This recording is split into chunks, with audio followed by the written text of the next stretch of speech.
Prologue. Embers falling on dry grass. The narrative opens with Galad Damodred, accompanied by three fellow children of the light named Trom, Baia, and Bornhald, riding toward a manor house gifted to the Lord Captain Commander, Aemon Valder, by the Shonchan. The atmosphere is unnervingly still, the forest silent and seemingly holding its breath, which mirrors Galad's internal state.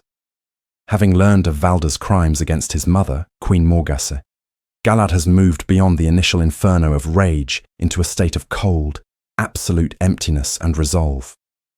His purpose is singular and unshakable. Before they proceed, he offers his companions an opportunity to withdraw, acknowledging the immense political and personal risk they are taking by supporting him. However, each of his companions reaffirms his commitment. Trom, a newly promoted captain, insists on upholding the law. The grim Baia sees this as an act of justice to balance the dark deeds he has committed in service to the light, while the younger Bornhald voices a similar sentiment about achieving moral equilibrium. Their united presence provides Galad a small measure of political shielding for the confrontation he is about to initiate, though he holds no personal expectation of survival. Upon their arrival at the manor, they enter a courtyard bustling with the activity of 50 children of the light and their attendants. The scene is dominated by the arrogant presence of Aemon Valder and the unnerving, sorrowful figure of the High Inquisitor, Radam Asunawa, who stands apart with his contingent of hulking questioners. Valder immediately confronts them with disapproval, but Trom, with perfect protocol, formally presents the situation. A child of the light, Galad, is accusing another and demanding the ancient right of a trial beneath the light, a trial by combat. Asunawa attempts to dismiss the request and seize Galad for interrogation, suggesting a Darkfriend plot is at hand. However, a subtle but unmistakable show of support from the assembled children, the sound of swords being eased in their scabbards, forces Valder's hand. In a display of grandiloquence, and perhaps to assert his authority over Asunawa, Valder agrees to the trial, proclaiming that the old laws must be revived and that he will personally see justice done. This public declaration inadvertently traps him, preventing him from refusing the challenge that is to come. Galad then steps forward and, with carefully chosen words meant to preserve his mother's dignity, levels his accusation. He calls Aemon Valder to account for the unlawful assault and murder of Morgase Trakand, Queen of Andor. Valder contemptuously denies the charge, accepting the challenge and vowing to kill Galad. Before the duel, in the private moment mandated by the ritual, Valder delivers a final vile taunt, speaking of Morgase with crude possessiveness. This verbal poison ignites a searing fury within Galad, but through his rigorous training, he channels the rage into a focused, empty state of oneness with the fight. The duel that follows is a masterclass in swordplay, a blur of named forms and clashing steel. Valder, as Baia had warned, is preternaturally quick and targets Galad's limbs, seeking to bleed and disable him. Galad sustains several wounds to his left arm and thigh, gradually impairing his movement. The fight is a grueling affair, a dance of blades that seems to stretch into an eternity within the confines of the courtyard, with every strike and parry laden with the weight of justice and vengeance. Realizing that his injuries will soon overcome him, Galad devises a strategy. He feigns exhaustion, gulping for air and launching a series of repetitive, slower attacks. Valder, his arrogance blinding him to the deception, believes Galad is at his limit and moves to counter with dismissive ease. At that precise moment of overconfidence, Galad summons his remaining strength and alters his attack, executing a swift, fatal strike that slices across Valder's torso. Valder collapses, his life bleeding out onto the paving stones, his final expression one of shock and disbelief. In the aftermath, a profound silence is broken by the rhythmic clapping of the assembled children, a clear signal of their approval for Galad's actions. A quick survey of the courtyard reveals that Asunawa and his questioners have vanished, having fled during the duel's climax, likely to rally support against Galad. Trom immediately begins tending to Galad's serious wounds, preparing him for the inevitable political fallout. This victory becomes a catalyst for a revolutionary shift within the Children of the Light. Trom points out that by the very laws Valda himself invoked, Galad, as the victor, is now technically the Lord Captain Commander. Though Galad dismisses this as a technicality, he seizes the moment of unified support. He passionately argues for a new purpose for the children, urging them to abandon their alliance with the Shonchan invaders and instead seek out allies among those resisting the occupation. He declares their true purpose should be to fight in the last battle, Tarmangaidon, even if it means standing alongside former enemies like the Aes Sedai. This radical proposal is met not with dissent, but with a roar of approval as the men, disillusioned with their current path, embrace this new, honourable cause. Galad, who began the day expecting to die, finds himself the reluctant leader of a schism that could reshape the future of the organisation. The perspective then shifts dramatically to the nation of Tarabon, where the brilliant general Rodel Iturralde is orchestrating a widespread and meticulously planned insurgency against the Shonchan. From a hilltop vantage point, he oversees one of many coordinated strikes, this one aimed at a crucial Shonchan supply depot. His plan is a masterpiece of deception. He uses a contingent of hot-headed dragonsworn to create a diversion, drawing out the camp's defenders. The core of his strategy, however, relies on Tarabona soldiers who had seemingly sworn allegiance to the Shonchan, but are secretly loyal to him. At the critical moment, these soldiers turn their bows on their Shonchan commanders and their still loyal countrymen, annihilating the leadership and routing the force with devastating volleys of arrows.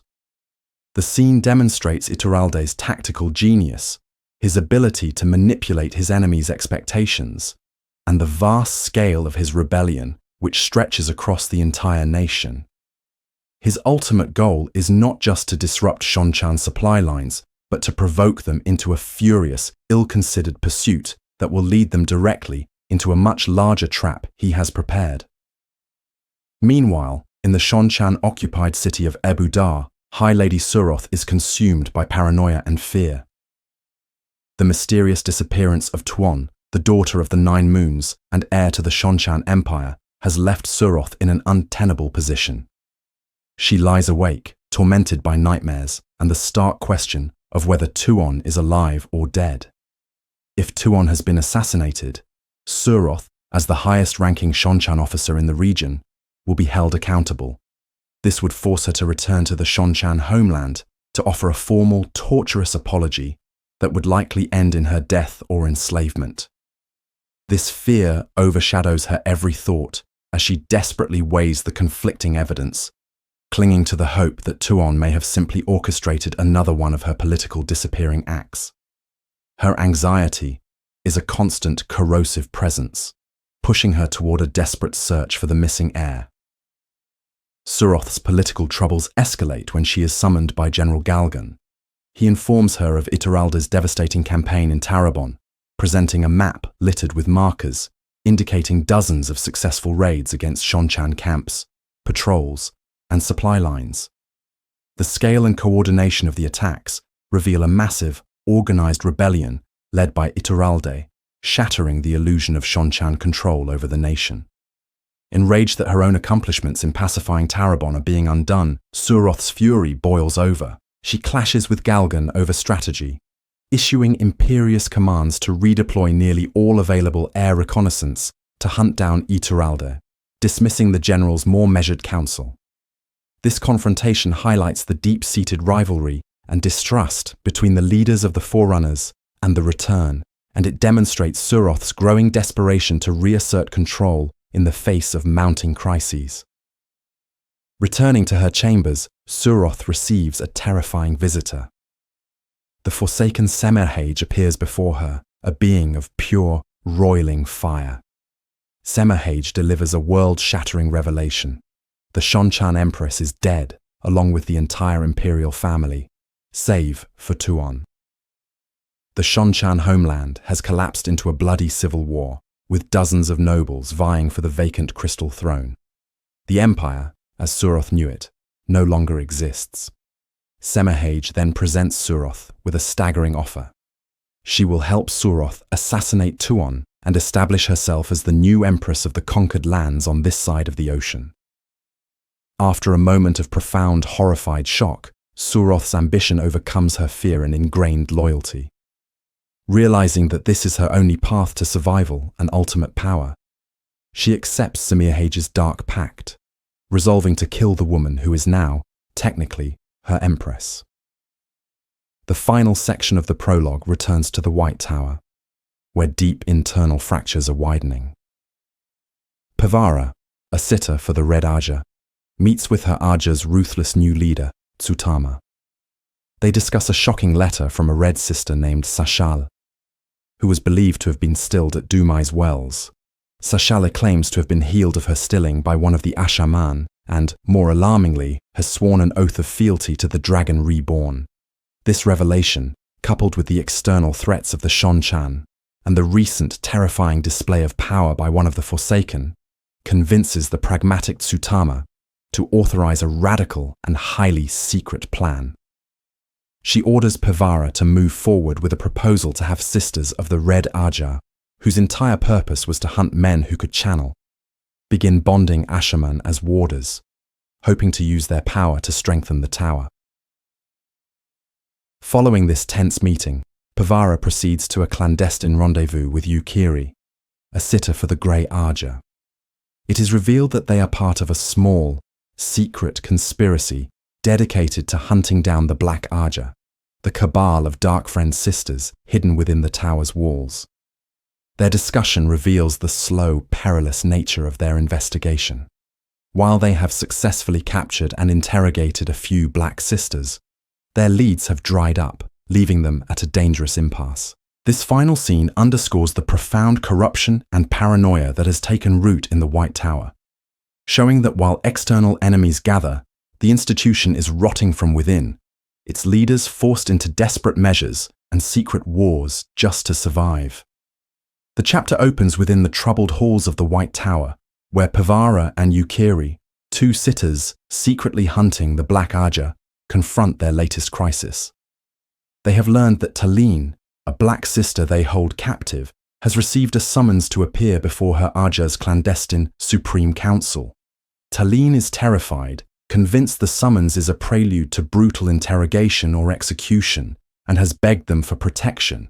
Pavara, feeling the immense pressure of their stalled investigation and the tower's general state of decay, proposes a direct and violent solution. They should use Talene as bait, follow her to the meeting, and launch an all-out assault to eliminate the Black Aja's leadership in a single stroke. Yukiri, ever the pragmatist, immediately dismantles this aggressive strategy.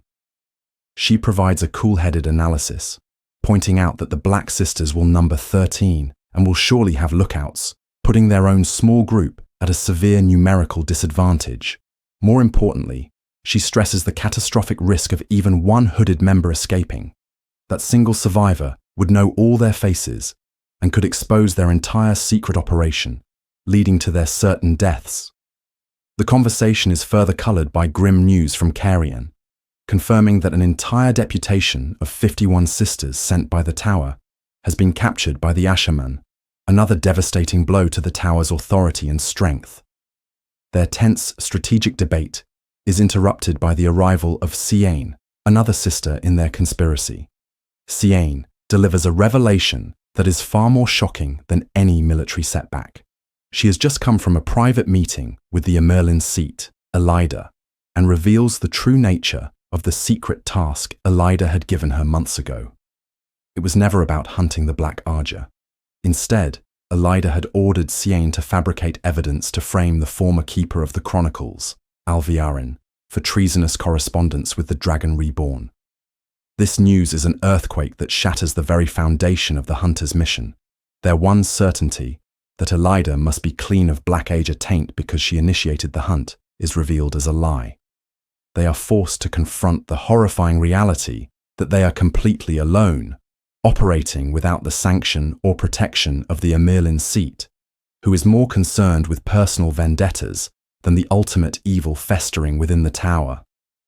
The narrative perspective then shifts to Alviarin, the very woman Elida seeks to frame. Alviarin projects an icy composure as she navigates the corridors, but internally, she is a vortex of terror and humiliation. She is haunted by a secret mark placed on her forehead by the Murdral Shaidar Haran, a physical brand from the Great Lord that she constantly imagines others can see. She endures the open contempt of her former sisters in the White Aja, a daily reminder of her fall from power. After retrieving several coded messages, she confirms that Talene has indeed vanished, which she interprets not as simple fear, but as a potential betrayal that could threaten the entire Black Aja. In a twisted paradox, this threat becomes Alviarin's only hope.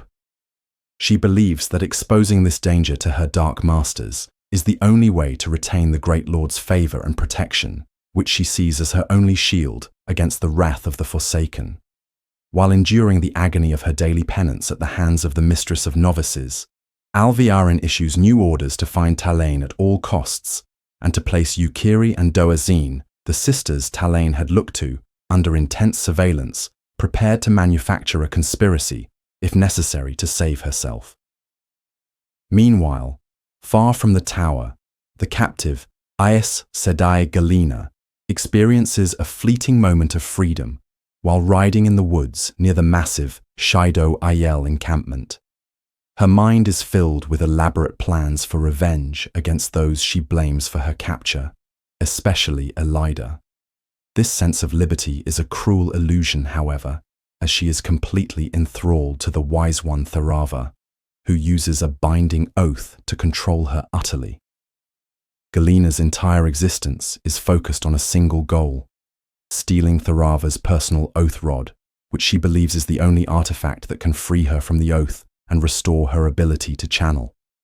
This desperate hope is the chain that always brings her back to the camp and its endless humiliations. Her ride is violently interrupted when she is captured by an Ailman named Gaul and a Mirandian man named Nailed. Her world collapses when she learns they were sent by Perrin Ibarra, whose wife Phyle is also a captive among the Shaido. Galena has been using Phyle as a pawn in her own schemes, and Perrin's sudden proximity threatens to destroy her only chance of freedom. Galena is taken through a gateway, a magical portal created by Nield, whom she horrifically realizes is a male channeler, to Perrin's hidden camp. She is shaken to find his forces positioned impossibly close to the Shaido. Inside Perrin's tent, she confronts him directly, his intense, golden, wolf-like eyes unnerving her. She attempts to manipulate him with the authority of her Aes Sedai status, claiming Phale is under her protection and warning him that any attack would be a suicidal disaster. Perrin, however, is laser-focused on his wife and brushes aside her warnings and threats. He demands to know where Phale is kept, and Galena tells a critical lie, claiming the captives are moved every night, a falsehood she knows will condemn Phale and the others to death if her own escape plans succeed. Perrin gives her a message for Phale containing a secret signal for his rescue attempt. To create a plausible excuse for her late return to the Shaido camp, Galena asks to be struck. When Perrin refuses, the noblewoman Berelaine delivers a powerful, bruising blow to her face. After Nailed returns her via another gateway, Galena arrives back at the camp too late. As she had dreaded, Tharava is merciless, and the punishment she endures is a prolonged agony that surpasses even her darkest nightmares. The final section of the chapter follows Egwene Alvere, who awakens from a drugged stupor to find she is a prisoner in a coach. Her thoughts are slow and clouded by forkroot, an herb that stifles channeling. She assesses her 5 Aes Sedai captors and is immediately struck by the raw, undisguised animosity they show for one another, a clear sign of the deep divisions within the tower. Once her awareness is known, she is shielded with the one power and taunted with the prospect of her imminent execution. Upon arriving at the White Tower, Egwene feels a paradoxical sense of homecoming, even as a prisoner facing death. The tower's corridors, however, are eerily deserted, and the city itself seems to be in a state of decay. During a brief encounter with another sister, Egwene learns that her friend Lean was also captured. More importantly, she learns that Lean is being mistaken for a powerless wilder because her captors were unable to detect her use of the power. Egwene instantly realizes Lean had cleverly inverted her weaves to hide them, and she tries to explain the truth, but is magically gagged. Egwene is brought before the new mistress of novices, a stern red sister named Silviana Brehon. Here she learns of Elida's cunning plan for her. Instead of a trial and execution, which could create a martyr, Elida has decreed that Egwene is to be demoted to the rank of novice. She will be stripped of all status and forced to start her training anew. Her formidable channeling ability will be controlled by hourly doses of forkroot during the day and a magical shield at night. Faced with this profound humiliation, Egwene responds with unshakable calm and dignity, refusing to renounce her claim as the rightfully raised Amelin's seat. This defiance immediately earns her her first official punishment, scheduled for the next morning. Before being dismissed, Egwene plays her final card. She reveals her rare talent as a dreamer and delivers a stark warning of a prophetic dream foretelling a devastating Shonchan attack on the tower itself. She names the captive Lean as someone who can verify her talent. The move gives the skeptical Silviana pause. Finally, Egwene is led to a tiny, austere novice's cell. As she lies down to sleep, her mindset transforms. She no longer sees herself as a condemned prisoner, but as a soldier who has successfully infiltrated the heart of the enemy's fortress. With unwavering resolve, she immediately seeks the world of dreams, intending to contact her allies and continue to lead the rebellion from within the very walls of the White Tower. Chapter 1. When Lust Sounds. The chapter opens not with grand battles, but with the quiet internal struggle of a captured queen. Egwene Alvere, the Amerlin seat of the rebel Aes Sedai, finds herself a prisoner within the White Tower. Her immediate reaction is not panic or despair, but a cold, calculated pragmatism. She calmly wipes her chin, assesses her surroundings, and considers the few weapons left to her, chief among them being patience. She is brought before Silviana, the new mistress of novices for the tower, a woman who radiates a stern and unyielding authority.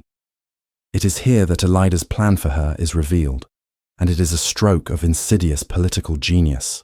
Rather than making Egwene a martyr through trial and execution, Elida intends to shatter her identity. Egwene is to be stripped of her status as Aes Sedai and Amerlin and officially demoted back to the rank of novice. Silviana explains the mechanics of this psychological warfare with methodical precision. During the day, Egwene will not be shielded, but she will be forced to drink a tincture of forkroot every hour, a substance that suppresses a channeler's ability to wield the power, reducing her strength to mere trickles. At night, she will be shielded. This regimen is designed to keep her physically controlled without the overt brutality that might rally her supporters. Furthermore, Silviana makes it clear that her own methods of discipline are far more severe than her predecessors, promising that any defiance will result in frequent and memorable punishments. This entire system is engineered to break Egwene's will, to force her to renounce her own identity through a slow grind of humiliation and pain.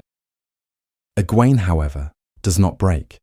She calmly refutes the legality of her demotion and, in a moment of private defiance, recalls the Ale method of embracing pain, resolving to use it as a shield for her mind. Her resolve is immediately tested when she is escorted from the study. One of her Red Aja captors, Barasine, has stolen her great serpent ring, claiming it as a memento. In a display of strict, if cold justice, Silviana confiscates the ring, promising to hold it until Egwene has earned the right to wear it again. Before being taken away, Egwene makes a daring strategic move.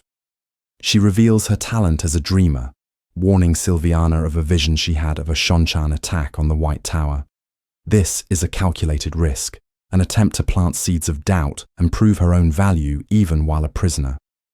Though skeptical, Silviana agrees to investigate the claim, offering a tiny crack in the tower's monolithic authority. As she is led to a tiny, windowless novice cell, Egwene reframes her situation not as a defeat, but as a new front in the war. She has carried the battle into the very heart of her enemy's stronghold. Her final act in this section is to enter the world of dreams, Teleranriod, to contact Siwan Sanche, solidifying her role as an active commander, not a passive prisoner. The chapter then shifts perspective to the rebel camp, which is reeling from what they believe is the death of the Amelin. The narrative opens with a powerful, ominous wind blowing from Dragonmount, a supernatural event that sows chaos and fear, mirroring the disarray of the rebel leadership. Here we find Siwan Sanche, who had been crushed by grief, but is now reawakened by the dream message from Egwene. Her personal turmoil is subtly revealed through a moment of frustrated anger directed at Gareth Bryne, whose boots she magically unpolishes in a fit of pique, exposing the complex emotions simmering beneath her stoic exterior. Driven by a desperate urgency, Siwan endures a frantic and harrowing ride to the Aes Sedai section of the camp. She bursts in on a secret meeting of the rebel leaders, including Sheriam, Myrell, and Carlinia, who are on the verge of splintering, believing their cause is lost. Siwan's announcement that Egwene is alive is met with immediate relief, but it quickly turns to a reckless desire to launch a full-scale rescue mission, the very outcome Egwene feared most. Siwan is forced to relay Egwene's most difficult command. There is to be no rescue. She explains that Egwene fears the cost, knowing that any attempt would result in Aes Sedai killing other Aes Sedai, a tragedy that could irrevocably shatter the White Tower forever. The tense strategy session is interrupted by the arrival of Lelaine Akashi, a powerful sitter for the Blue Arger. Her presence immediately shifts the power dynamic in the room. She dismisses the others and requests a private walk with Siwan, where the true political danger of the situation is laid bare. Lelaine reveals that she has uncovered Siwan's secret network of agents and then makes a chilling political overture. While she will continue to support Egwene as the rightful Amerlin, she demands that should Egwene die or be stilled, Siwan and her entire network must pledge their loyalty to Lelaine in her own bid for the Amerlin's seat. The chapter ends with Siwan's horrifying realization. The betrayal that led to Egwene's capture might not have come from a secret supporter of Elida. Instead, it could have been orchestrated by one of their own, someone who stands to gain power from Egwene's fall. Lelaine's proposition makes her a prime suspect, revealing that the most immediate threat to Egwene's life may come not from her enemies, but from the lethal ambition of a supposed ally. Chapter 2. The Dark One's Touch. The chapter opens with Beonine, an Aes Sedai of the Grey Arger, awakening in her crude tent within the rebel camp. Her disciplined nature is immediately established. She rises at dawn and performs her morning rituals with a practiced deliberation that contrasts sharply with her growing inner impatience. The camp itself is in a state of decay, reflected in the unpalatable food she is served. This small detail hints at a larger, more pervasive corruption, a sense that the Dark One's influence is seeping into the very fabric of the world, spoiling everything it touches. Beonine's thoughts reveal her frustration with the stalled progress since the schism began in Saladar, and she steels herself for a course of action she has clearly been planning for some time. Her interaction with her warder, Tervale, showcases their deep bond. His unwavering calm and focus serve as an anchor for her own agitation. He questions nothing when she instructs him to prepare their horses for what she calls a little ride. Before they can depart, she is approached by two other sisters, Ashmanail and Phaedrine, who wish to discuss the recent murders of two Blue sisters, Anaya and Chiron. In this conversation, Beonine's sharp, legalistic mind is put on display.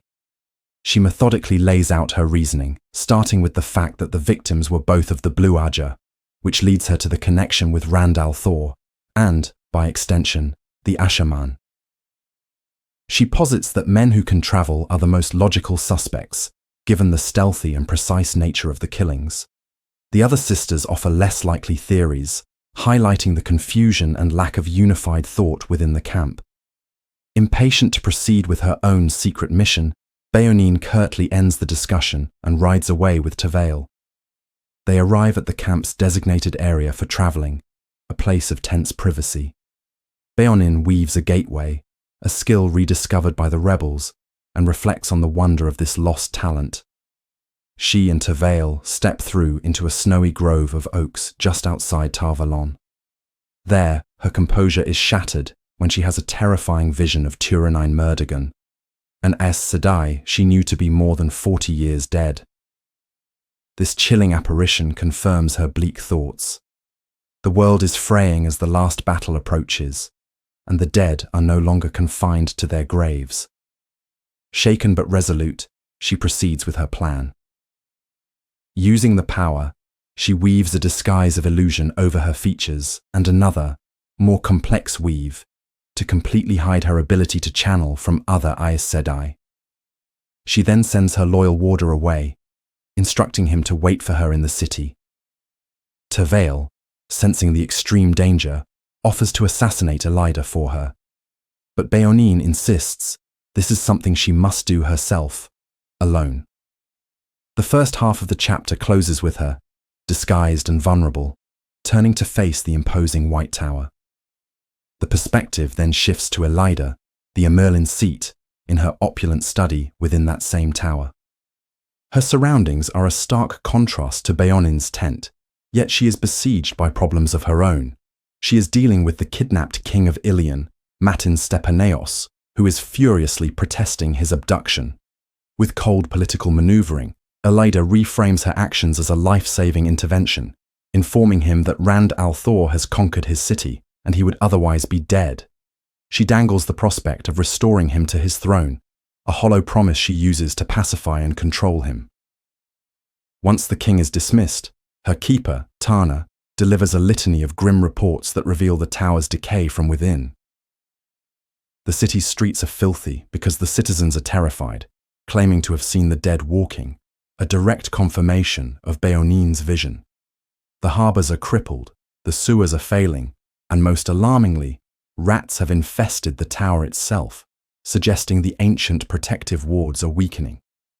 Elida struggles to project an image of absolute control, but it is clear she is overwhelmed, her grand ambitions for the tower's glory clashing with the chaotic reality of her failing leadership. Her fraught day is interrupted by the arrival of a woman claiming to have a petition. Eager for a semblance of normalcy, Elida agrees to see her. The petitioner is, of course, the disguised Béonine. Once inside the study, Béonine drops her illusion, revealing herself to a shocked Elida and Tana. She delivers a carefully constructed report of her time in Salidar, framing her failures as strategic successes in sowing discord. Her most stunning revelation is about Egwene Alvear. She reports that the rebel Amerlin can enter the world of dreams at will, has been in contact with her followers, and has forbidden any rescue attempt. This news, coupled with Béonine's knowledge of other rediscovered weaves, positions her not as a failed agent, but as a carrier of immense new power.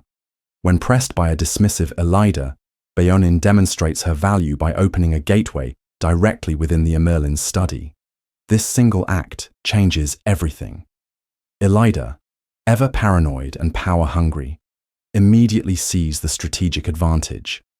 She forces Béonine to swear an oath to teach these new weaves to no one without her explicit permission.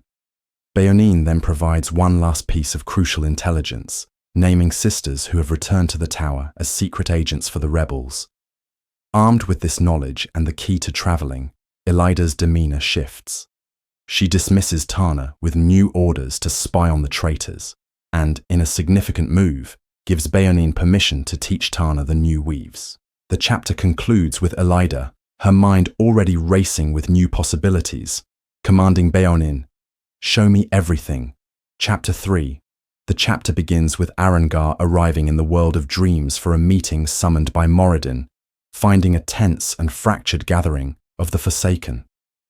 The setting itself, a ghostly recreation of the magnificent Anceline Gardens, evokes a sense of lost glory and serves as a backdrop for the character's own obsessions with a bygone era.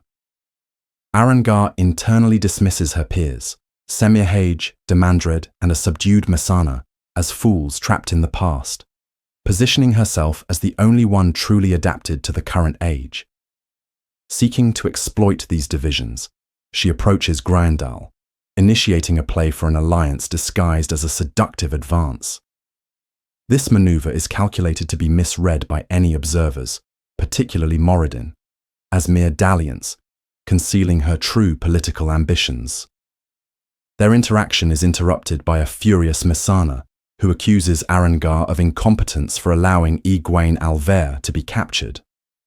Arangar expertly reframes this apparent failure, revealing that Egwene's presence inside the White Tower is actually accelerating its internal collapse, a development that perfectly serves Masana's long-term goal of total discord. Moradin's dramatic entrance shatters the existing tensions and imposes his absolute authority. He is flanked by Mogadian and Sindain, whose uncharacteristic subservience suggests they are under his direct and powerful compulsion. He takes control of the situation with Egwene, then drops 2 bombshells. First, that Samael may have returned and sent a massive Shadowspawn army into the Ways, introducing a dangerous rogue element. Second, he issues a new primary objective for all of them, to locate the final 3 seals on the Dark One's prison, which he believes are hidden by Rand al'Thor. Sindain's seething hatred for al'Thor boils over as she volunteers to capture and break him, but Moradin violently forbids it, claiming al'Thor's fate as his alone. He cows Sindain with a subtle, menacing gesture, showcasing the terrifying nature of his control. To redirect their aggression, he presents images of Perrin Abera and Mat Carthon, ordering their immediate deaths, as they are Tavaren, who must be removed from the pattern before the approaching time of return. Chapter 4. A Deal. This chapter opens with Perrin Ibera waiting at the edge of a forest, overlooking a meadow where he is set to meet with the Shonchan. The atmosphere is thick with tension, not only from the impending negotiation, but also from the discord within his own party. Perrin himself is outwardly calm, but inwardly impatient, clutching a specially prepared oak branch that is part of his multifaceted plan. His allies are a study in conflict. Captain Galeni of Mayenne repeatedly urges his ruler, Berelain, to return to the safety of their camp, a plea she steadfastly ignores. Her Aes Sedai advisor, Anora, is visibly vexed and at odds with Berelain, while Captain Agander of Gealdan is coiled like a spring, his hand constantly on his sword, ready for a trap. Adding to the unease, Aram, now deeply influenced by the prophet Masema, voices warnings of Shonchan treachery. When the Shonchan delegation appears, led by Banner General Tylee Kurgan and Captain Bakayar Mishima, the formal meeting begins in the center of the meadow. Tylee immediately demonstrates her shrewdness, referencing the prophecies of the dragon, and identifying Perrin as the prophesied Wolf King due to his hammer. She also acknowledges Berelin's lineage from Artur Hawkwing, establishing a complex political landscape from the outset.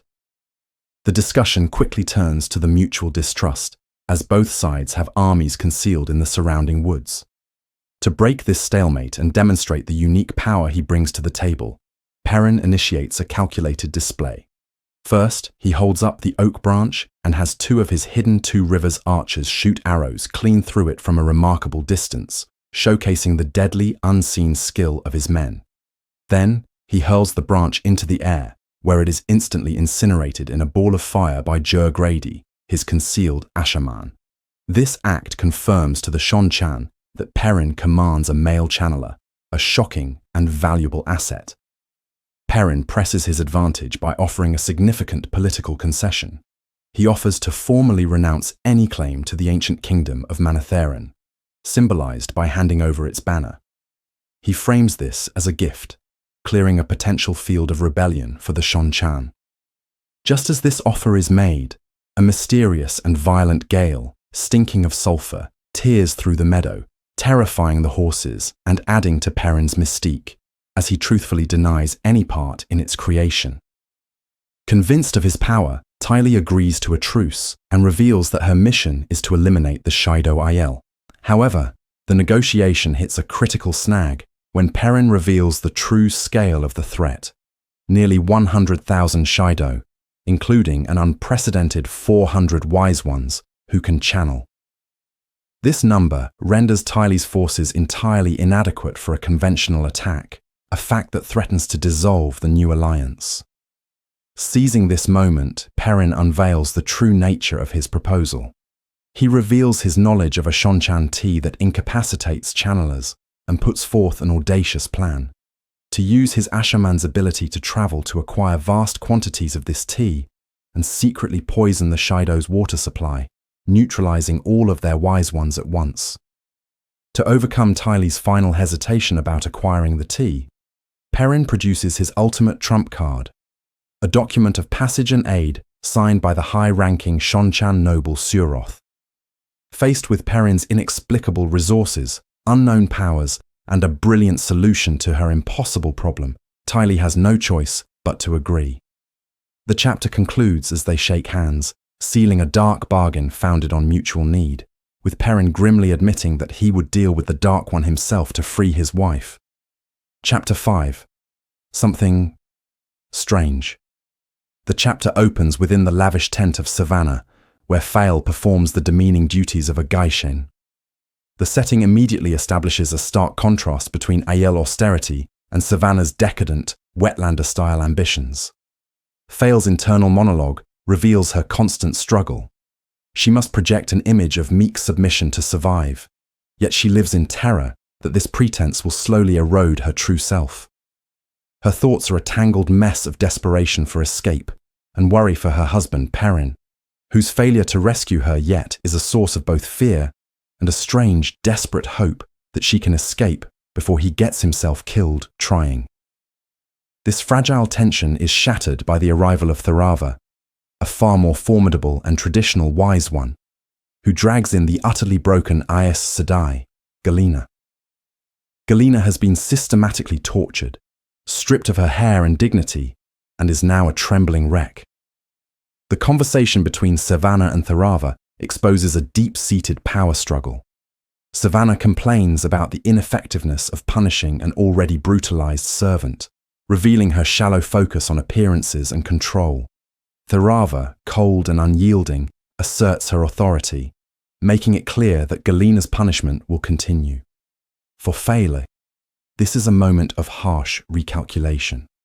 The Aes Sedai she had pinned her escape hopes on now seems completely shattered, and is more likely to betray them out of desperation than to help them. The conflict between the two Aiel leaders escalates as they debate the Shido's strategy.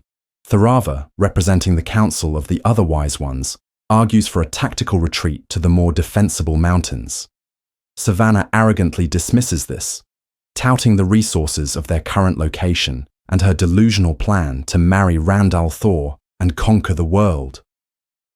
Tharava counters with cutting remarks about Savannah's illegitimacy and reveals that a proper claimant is already on his way to Ruidin to be named clan chief, a direct challenge to Savannah's authority, which is based solely on being Couladin's widow. As Fael is dismissed, a profoundly unnatural event occurs. The world itself seems to ripple 3 times, each wave more intense than the last, creating a terrifying sensation of physical dissolution. The universal panic that grips everyone, from children to a stoic Wise One, underscores that this is a threat beyond their comprehension and control, adding a cosmic horror to their immediate peril. Shaken, Fael makes her way back to the Gaishen tents, where she finds Queen Aleandra in a state of despair after a recent beating.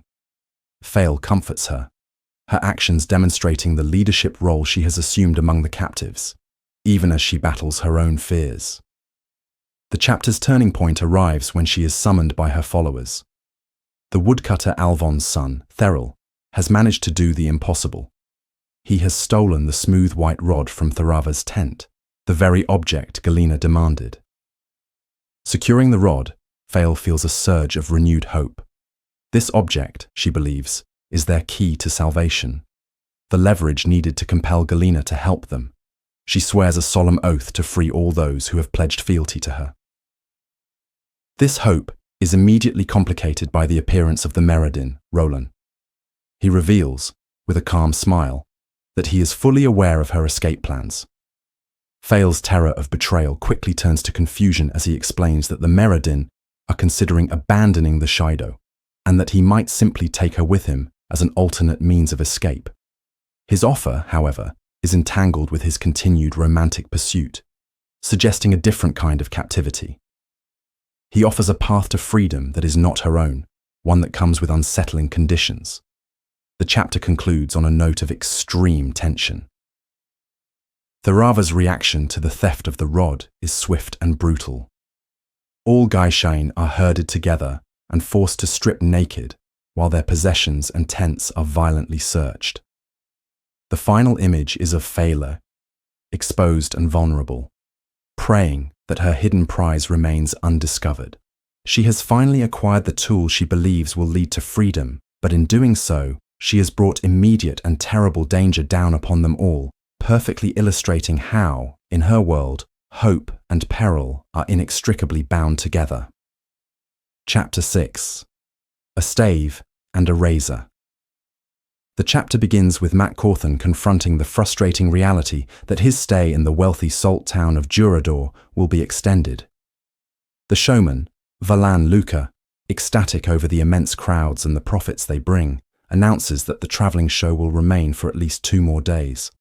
Internally, Matt grapples with a growing sense of dread, symbolised by the incessant rattling of dice within his head, an omen that has never failed to precede significant, and usually unpleasant, turns of fate. He attempts to buy his freedom and expedite his journey by offering Luca a sum greater than any potential earnings, a desperate bid to outrun the destiny the dice are heralding. However, Luca, driven by a mixture of avarice and a profound need for the spotlight, cleverly refuses. He frames his decision as a matter of caution, suggesting that a show that never performs would draw unwanted suspicion, particularly from the Shonchan, while his true motivations are clearly tied to personal wealth and glory. Leaving Luca's gaudy wagon, Matt ventures out from the showgrounds and into the town itself. This journey is punctuated by moments of acute observation and internal turmoil. He is keenly aware of his Tavaran nature, a force that seems to pull misfortune toward him, and this awareness is amplified by a sudden jarring vision of his friend Randall Thor intimately involved with Min, a stark and unsettling reminder of the chaotic threads connecting their lives across great distances. Upon entering Durador, he successfully navigates the suspicion of the city guards, his fine clothing serving as a passport through their scrutiny. He moves through the bustling, noisy streets, a world of commerce and thinly veiled danger where nearly everyone is armed. Matt's purpose in town is twofold. First, he makes an almost instinctual purchase, acquiring a plain-looking but incredibly valuable stave of black yew. This discovery is deeply significant, as he recognizes the wood as native only to his distant home, the Two Rivers. Its presence so far south is a profound anomaly, another hint of the pattern weaving disparate elements of his life together. This stave represents a tangible link to his identity and his formidable skill with the quarterstaff. His primary goal, however, is to acquire a new horse. After a methodical search, he finds an extraordinary animal, a black and white mare of a rare Damani breed known as a razor, another creature impossibly far from its homeland. The subsequent negotiation with the stable master, Tok Feanim, becomes a masterful display of Matt's worldly cunning. He engages in the traditional, intricate dance of horse trading, feigning disinterest and haggling fiercely, ultimately securing the magnificent steed for a price that leaves both buyer and seller satisfied. Returning to the encampment, Matt finds his hopes of a swift departure completely dashed by the show's overwhelming success. He then proceeds to the wagon occupied by Tuon, the Shonchan noblewoman he is entangled with. The atmosphere inside is one of quiet domesticity, with Tuon, her guardian Seleucia, the old storyteller Noel, and the young boy Olva sharing a simple meal.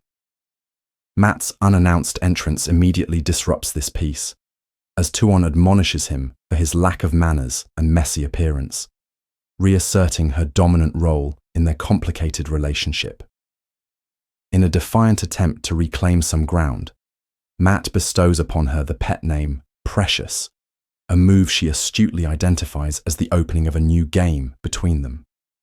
The conversation eventually turns to the legendary adventurer Jane Farstrider, a hero of Olva's. In a moment of startling vulnerability, Noel reveals that he is Farstrider's cousin and condemns the famous man as a fool who abandoned his family for glory, adding a layer of tragic depth to his own character. This charged, intimate scene is shattered when the thief-catcher Juilin bursts in with urgent news. Shonchan's soldiers are deploying just across the road, instantly transforming the chapter's simmering tension into an immediate and tangible threat. Chapter 7. A Cold Medallion. The chapter opens with Mat Cawthon's world being upended by the sight of a large Shonchan military force establishing a camp directly across the road from Valan Luca's travelling show. The dice tumbling in his head intensify, signalling immediate danger. Acting with a general's decisiveness, he dispatches his small group of allies with urgent tasks. Noel is sent to warn Egianin, the former Shonchan captain, while young Olva is tasked with alerting the Aes Sedai and the two former Suldam, Bethamin and Seta. Before leaving to assess the threat himself, Mat has a brief but telling exchange with Tuon. She playfully questions his lack of concern for her safety, and his response, that he is trusting her given word, earns him a smile that he considers a victory in itself, highlighting the complex and growing dynamic between them. Mat's reconnaissance reveals an efficient and disciplined military presence, composed of various forces under Shonchan command. The immediate tension escalates when 3 Shonchan soldiers attempt to enter the show without paying. They are met not with fear, but with the stubborn resistance of the horse handler Bolin, who is swiftly backed by what appears to be every man in the show, all armed with makeshift clubs. The situation teeters on the brink of a bloody riot, a potential massacre that Mat is already planning to escape with Tuon. However, before violence erupts, a female Shonchan officer, a standard-bearer, arrives. With calm and absolute authority, she masterfully de-escalates the conflict. She publicly and harshly punishes her own men, then immediately turns the situation into a recruitment pitch, a subtle yet powerful display of Shonchan dominance that re-establishes control without further conflict. With the immediate external threat managed, Mat's attention turns to the internal one, the Aes Sedai. His concern that their arrogance will lead them to make a foolish mistake proves tragically prescient. As he approaches their wagon, his foxhead medallion, his protection against the One Power, turns ice cold against his skin, a clear sign that someone inside is channeling. He bursts in to find a shocking scene of internal strife. Jolene is repeatedly slapping Bethamin, while the other Aes Sedai watch impassively. When Jolene strikes Mat for intervening, he retaliates in a stunning act of defiance, pulling the Aes Sedai across his lap and spanking her. His medallion renders him immune to their attempts to stop him with the power, a fact that does not go unnoticed by Setal Anan, who correctly deduces he possesses a power-disrupting terangreal. The source of the conflict is then revealed to be a crisis of profound significance. Bethamin, a former Suldam, had attempted to discipline Jolene and, in the ensuing struggle, channeled the One Power for the first time. This event shatters the foundational belief of the Suldam, confirming that any of them have the potential to learn. It creates an enormous dilemma for the Aes Sedai. Teslin, scarred by her time as a domain, coldly suggests they abandon Bethamin to die from the uncontrolled power. Jolene, however, argues they have a duty to teach her control, setting the stage for a bitter and dangerous internal conflict. Mat slips away during the ensuing argument, leaving the women to their volatile debate and deftly navigating a confrontation with Jolene's furious warders. The chapter closes with Matt feeling a deep sense of foreboding, understanding that despite surviving the day, the convergence of these threats means his troubles are only just beginning. Chapter 8. Dragon's Eggs. The chapter begins in the pre-dawn darkness as Luca's show hastily dismantles its camp in Durador. Matrim Cawthon is roused by the clamour, and the strongman Petra explains their sudden departure. The confrontation with the 3 Shonchan soldiers the previous day has made their position untenable. Petra elaborates on the difficult life of travelling performers. They are perpetual outsiders who must stand up for themselves against those who would exploit them, but they must also recognise when a fight will only lead to greater trouble. To remain would invite retaliation from the soldiers' comrades, entanglements with local law, and potential injury to the performers. Their swift exit is a calculated act of survival, a recurring pattern in their nomadic existence.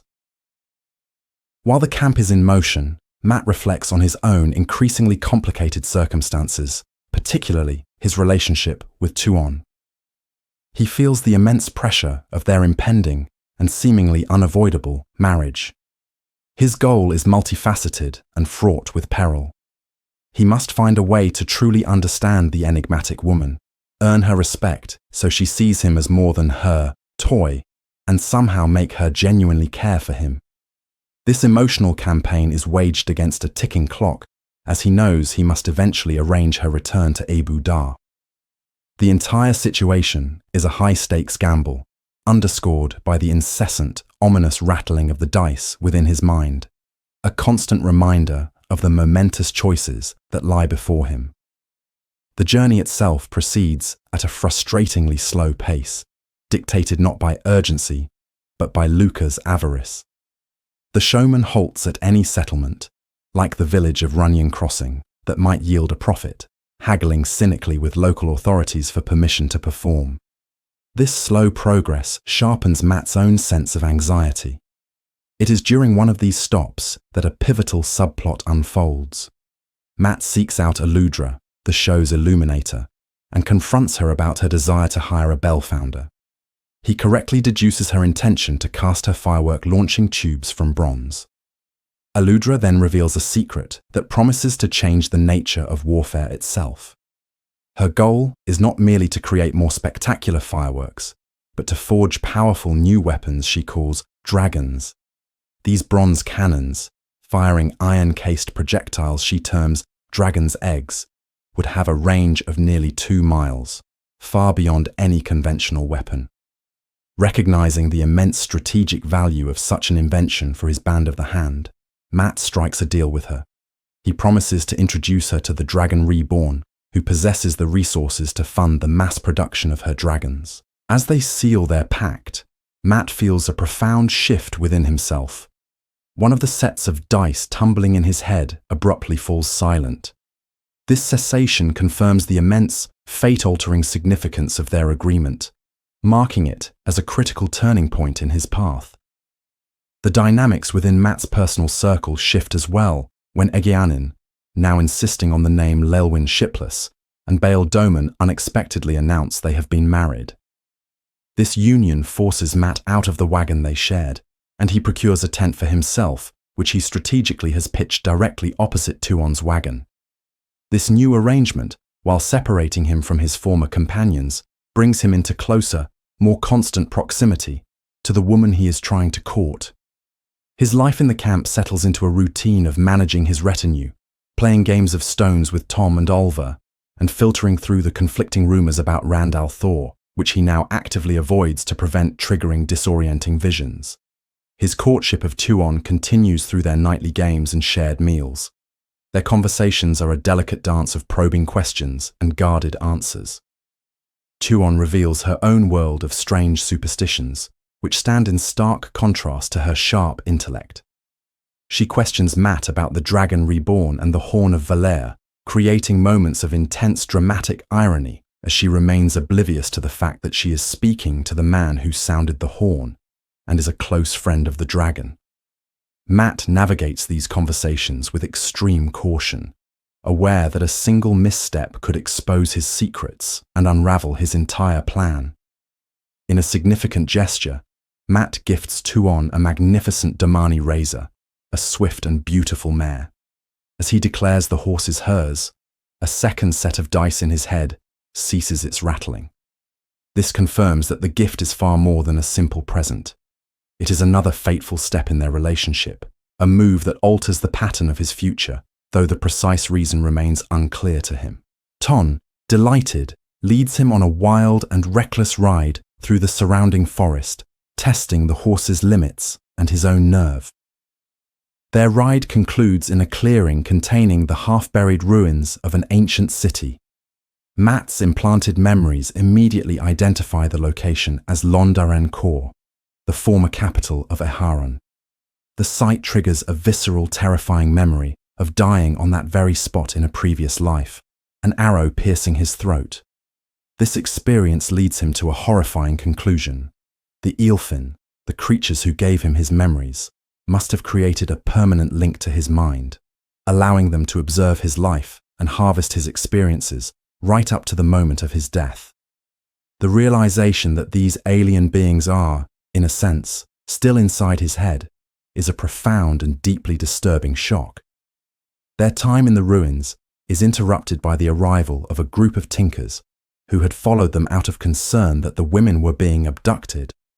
The peaceful encounter reveals that the Tuathan are migrating toward Shonchan-controlled lands, drawn by rumors of safety and impartial justice, a perspective that complicates the simple narrative of the Shonchan as brutal invaders. The chapter concludes with Tuon and Seleucia sharing a secret joke with the Tinker women at Matt's expense, laughing in a way that excludes him. It is a light-hearted moment, yet it serves as a final reminder of his position. Despite his growing closeness to Tuon and the fateful choices he is making, he remains an outsider in her world, constantly trying to decipher the rules of a game he is forced to play. Chapter 9. A Short Path. Matt's life seems increasingly complicated by women, a reality he finds bewildering as he always strives to treat them fairly. He approaches Egeanin, who now insists on being called Leilwyn, for insight into Tuon.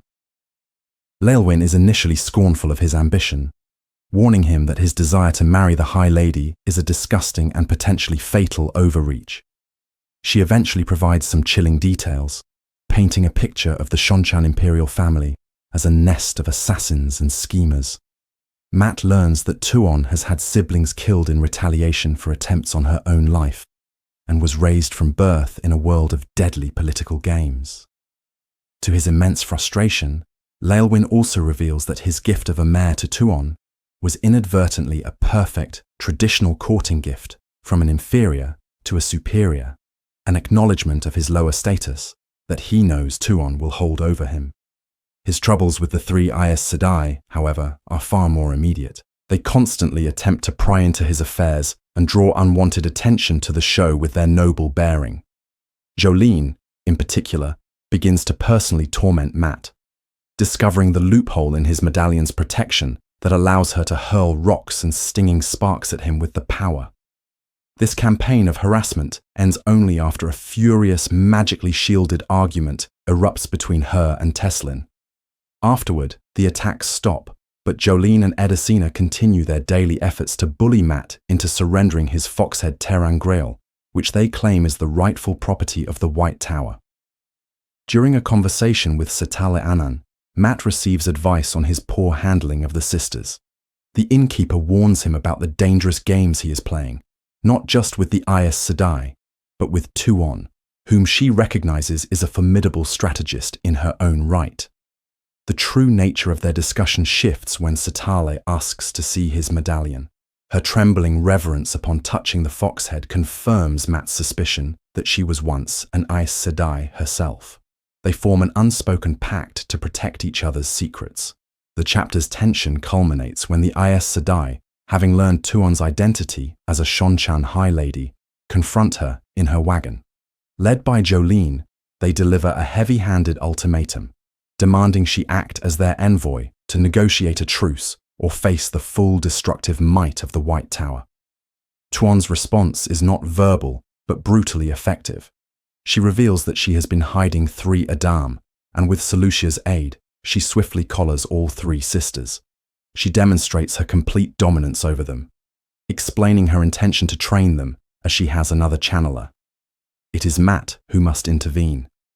He reminds Tuon of her promise not to cause dissension among his followers, and, protected by his medallion, he approaches the terrified Aes Sedai and manually unfastens the collars.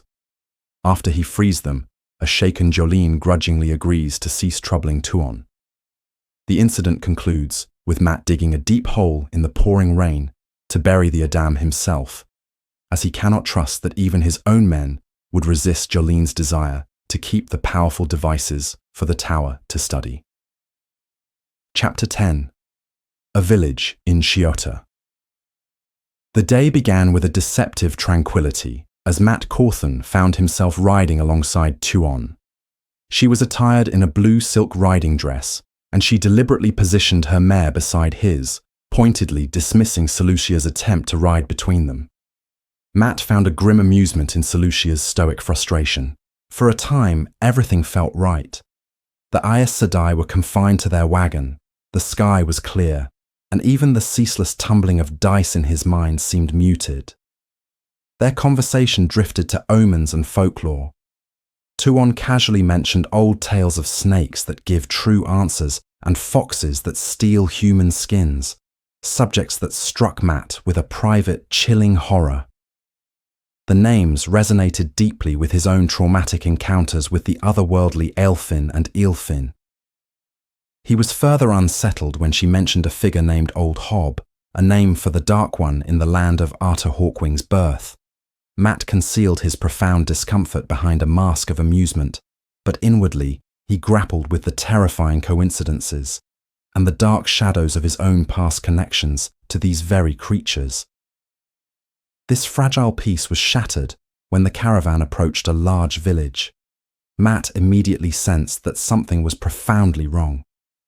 The architecture was that of Chiota from centuries past, and more disturbingly, the inhabitants moved about their tasks with an unnatural indifference, ignoring the grand spectacle of the show wagons and even a newly arrived peddler. The final horrifying clue was the sound of the peddler's horses on paving stones that should not have existed. Realizing the truth, Mat frantically shouted for the peddler to flee, screaming that the villagers were already dead. His warning came too late. Before their eyes, a supernatural horror unfolded. The paving stones vanished, and the peddler, his wagon, and his screaming horses began to sink into the hard-packed clay as if it were quicksand. The entire ghost village, with its spectral people continuing their silent routines, slowly melted into the ground, leaving behind nothing but a serene meadow of wildflowers and the peddler's abandoned hat. The event left the showfolk in a state of terrified hysteria, while the three Aes Sedai investigated the site with an unnerving clinical detachment. The show's members, panicked by the ghastly display, began to argue, with many demanding they turn back and abandon their route to Lugard. It was then that Valan Luca demonstrated his true gift for showmanship, not with grand gestures, but with masterful oratory. He moved through the frightened crowd, calming their fears by painting a miserable picture of any alternative path. Impassable muddy roads, scarce food, and dwindling coin. Then, he shifted his rhetoric, weaving a glorious vision of the future that awaited them if they pressed on. He spoke of the great city of Lugard, of the even grander Caemlyn, and finally of Tar Valon itself, promising them wealth, fame, and even a performance before the Amirlin's seat. Mat, watching with a cynical admiration, made a wager with Tom that Luca would fail to persuade them, and he was happy to lose the gold crown when every hand, even the children's, was raised in favor of continuing. During the speech, however, Mat noticed the Aes Sedai studying Tuon intently. He understood with cold certainty that he had to arrange her passage back to Ebu Dar before they reached any major city, where her identity as a Shonchan High Lady could be exposed to other Aes Sedai, who would surely see her as a valuable political prisoner. That evening, the camp was shrouded in an atmosphere of fear and prayer. Tuon retreated to her wagon, declaring that the dead walking was a sign that Tarmangaiden was near. Seeking comfort in company, Many of Matt's companions gathered in his tent. The gathering was joined by Domon and Egeanin, leading to a significant moment of reconciliation. Egeanin, showing a profound shift in her character, treated the formerly enslaved Amathera with kindness and respect, and she extended a truce to a suspicious Juilin. Domon cheerfully announced he had sworn to abandon his smuggling life in order to marry Egeanin, who now went by the name Laelwyn. This quiet scene of personal change offered a brief respite from the day's supernatural dread. Later, as a thunderstorm raged outside, the true purpose of the night's events began to unfold. A troubled Tom Merrilin finally revealed the source of his preoccupation. A creased and much-read letter from Moiraine Damodred. Matt read the letter and was stunned by its contents. Moiraine claimed she was not dead, but trapped in the land of the Elfin, and that her rescue was possible, but only under a precise and perilous set of conditions. The rescue party had to consist of exactly 3 people: Tom, Matt, and one other man. The letter was a complex puzzle filled with warnings of failure and death, and it cryptically referenced the game of snakes and foxes as a key to understanding her situation. Matt was immediately dismissive, believing a rescue was impossible since the doorway Terrangrail she had used had been destroyed. The impossible puzzle began to assemble itself as Olva, recalling stories from Birgitta Silverbow, provided the first crucial piece of information. The way to the lands of the Finn was a place called the Tower of Genjay. Noel Charin added to the legend, describing the tower as a seamless, gleaming metal spire located somewhere along the Shadow Coast. Moiraine's letter had insisted that Matt knew the way, a claim he denied until Noel's physical description of the tower triggered a faint, terrifying memory from his own fractured past. He had seen such a structure from Domon's boat after escaping Shada Logoth. Olva provided the final detail. A door could be opened by drawing a specific sign on the tower's surface with a bronze knife. Overcome with dread, Matt explained to his friends the true nature of the Finn, recounting how they had twisted his words to hang him, and warning them of the creature's predatory and deceitful nature. Despite the immense danger, Tom was unwavering in his resolve to save Moiraine, and Noel immediately volunteered to be the third man. The weight of the prophecy in the letter and his loyalty to Tom left Matt with no choice.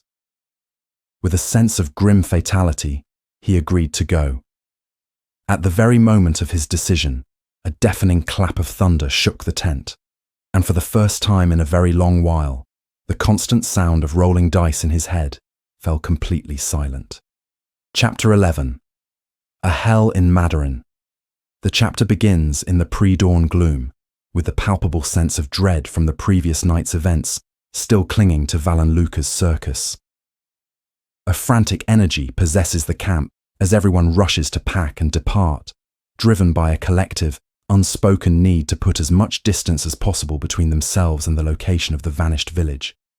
The pace is punishing, set by a deeply unnerved Luca, but no one complains. For Matt, this atmosphere of fear is compounded by a personal worry. He rides beside Tuon, who is enveloped in a profound and uncharacteristic silence. Her stillness is not peaceful but broody, a sign he has learned to recognize as a harbinger of trouble. All his attempts to engage her, from light conversation to his skilled juggling, are met with a wall of indifference. Her gaze remains fixed forward, her thoughts entirely her own, and this inscrutable quiet from the woman he is bound to feels more ominous than any open conflict. Their journey brings them to the prosperous town of Madarin, a settlement significantly larger than Jurador, with formidable stone walls and a heavy presence of guards at its gates. Luca, ever the pragmatist, immediately sets about arranging for a performance, his desire for profit battling with his fear. He warns his people in no uncertain terms to speak to no one of what they witnessed, attempting to bury the supernatural horror under a veneer of business as usual. While awaiting news from Tom and Julian's reconnaissance of the town, Matt is summoned by Seleucia to Tuon's wagon. After a brief show of resistance, intended to assert that he will not simply jump at her every command, he complies. Inside, Tuon makes a startling an utterly unexpected announcement. She wishes to visit a hell, the most disreputable and dangerous type of tavern imaginable.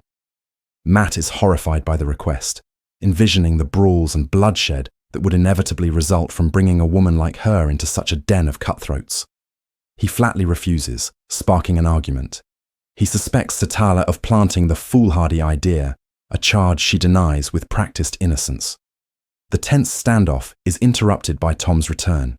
He brings news that while there are Shonchan farmers settled in the region, there are no soldiers garrisoned within Mandarin itself, making a discreet visit to a common room a plausible, if still risky, venture. Matt's attempt to use the mere possibility of Shonchan presence to cancel the trip fails against Tuon's stubborn resolve. Seeing the impasse, Tom offers a surprising solution. He knows of an establishment called the White Ring, a place that, while not a true hell, might satisfy Tuon's curiosity. It is, in fact, a gathering place for merchants, where locals and outlanders conduct business over drinks. Agreeing to this compromise, Matt, Tom, Tuon, and Seleucia venture into Mandarin. Tuon proves to be a rapt observer, her eyes taking in every detail of the town's life with an intense, almost academic curiosity. A brief encounter with the town guards provides Tom with a wealth of information. He deduces from their casual speech and demeanor that the local lord is completely subservient to the Shonchan, and that his men harbor no ill will toward the invaders, a troubling sign of how deeply Shonchan influence has taken root. Upon arriving at the White Ring, Matt's fears of a brawl are immediately dispelled. The common room is orderly and filled with soberly dressed merchants. The most scandalous element is a singer performing a bawdy song about her many lovers. Tuon, though clearly aware this is no hell, seems to find the experience adequate. It is then revealed that Tom had wagered with Matt that Tuon, due to her sheltered life, would not know the difference, a bet Tom handily wins.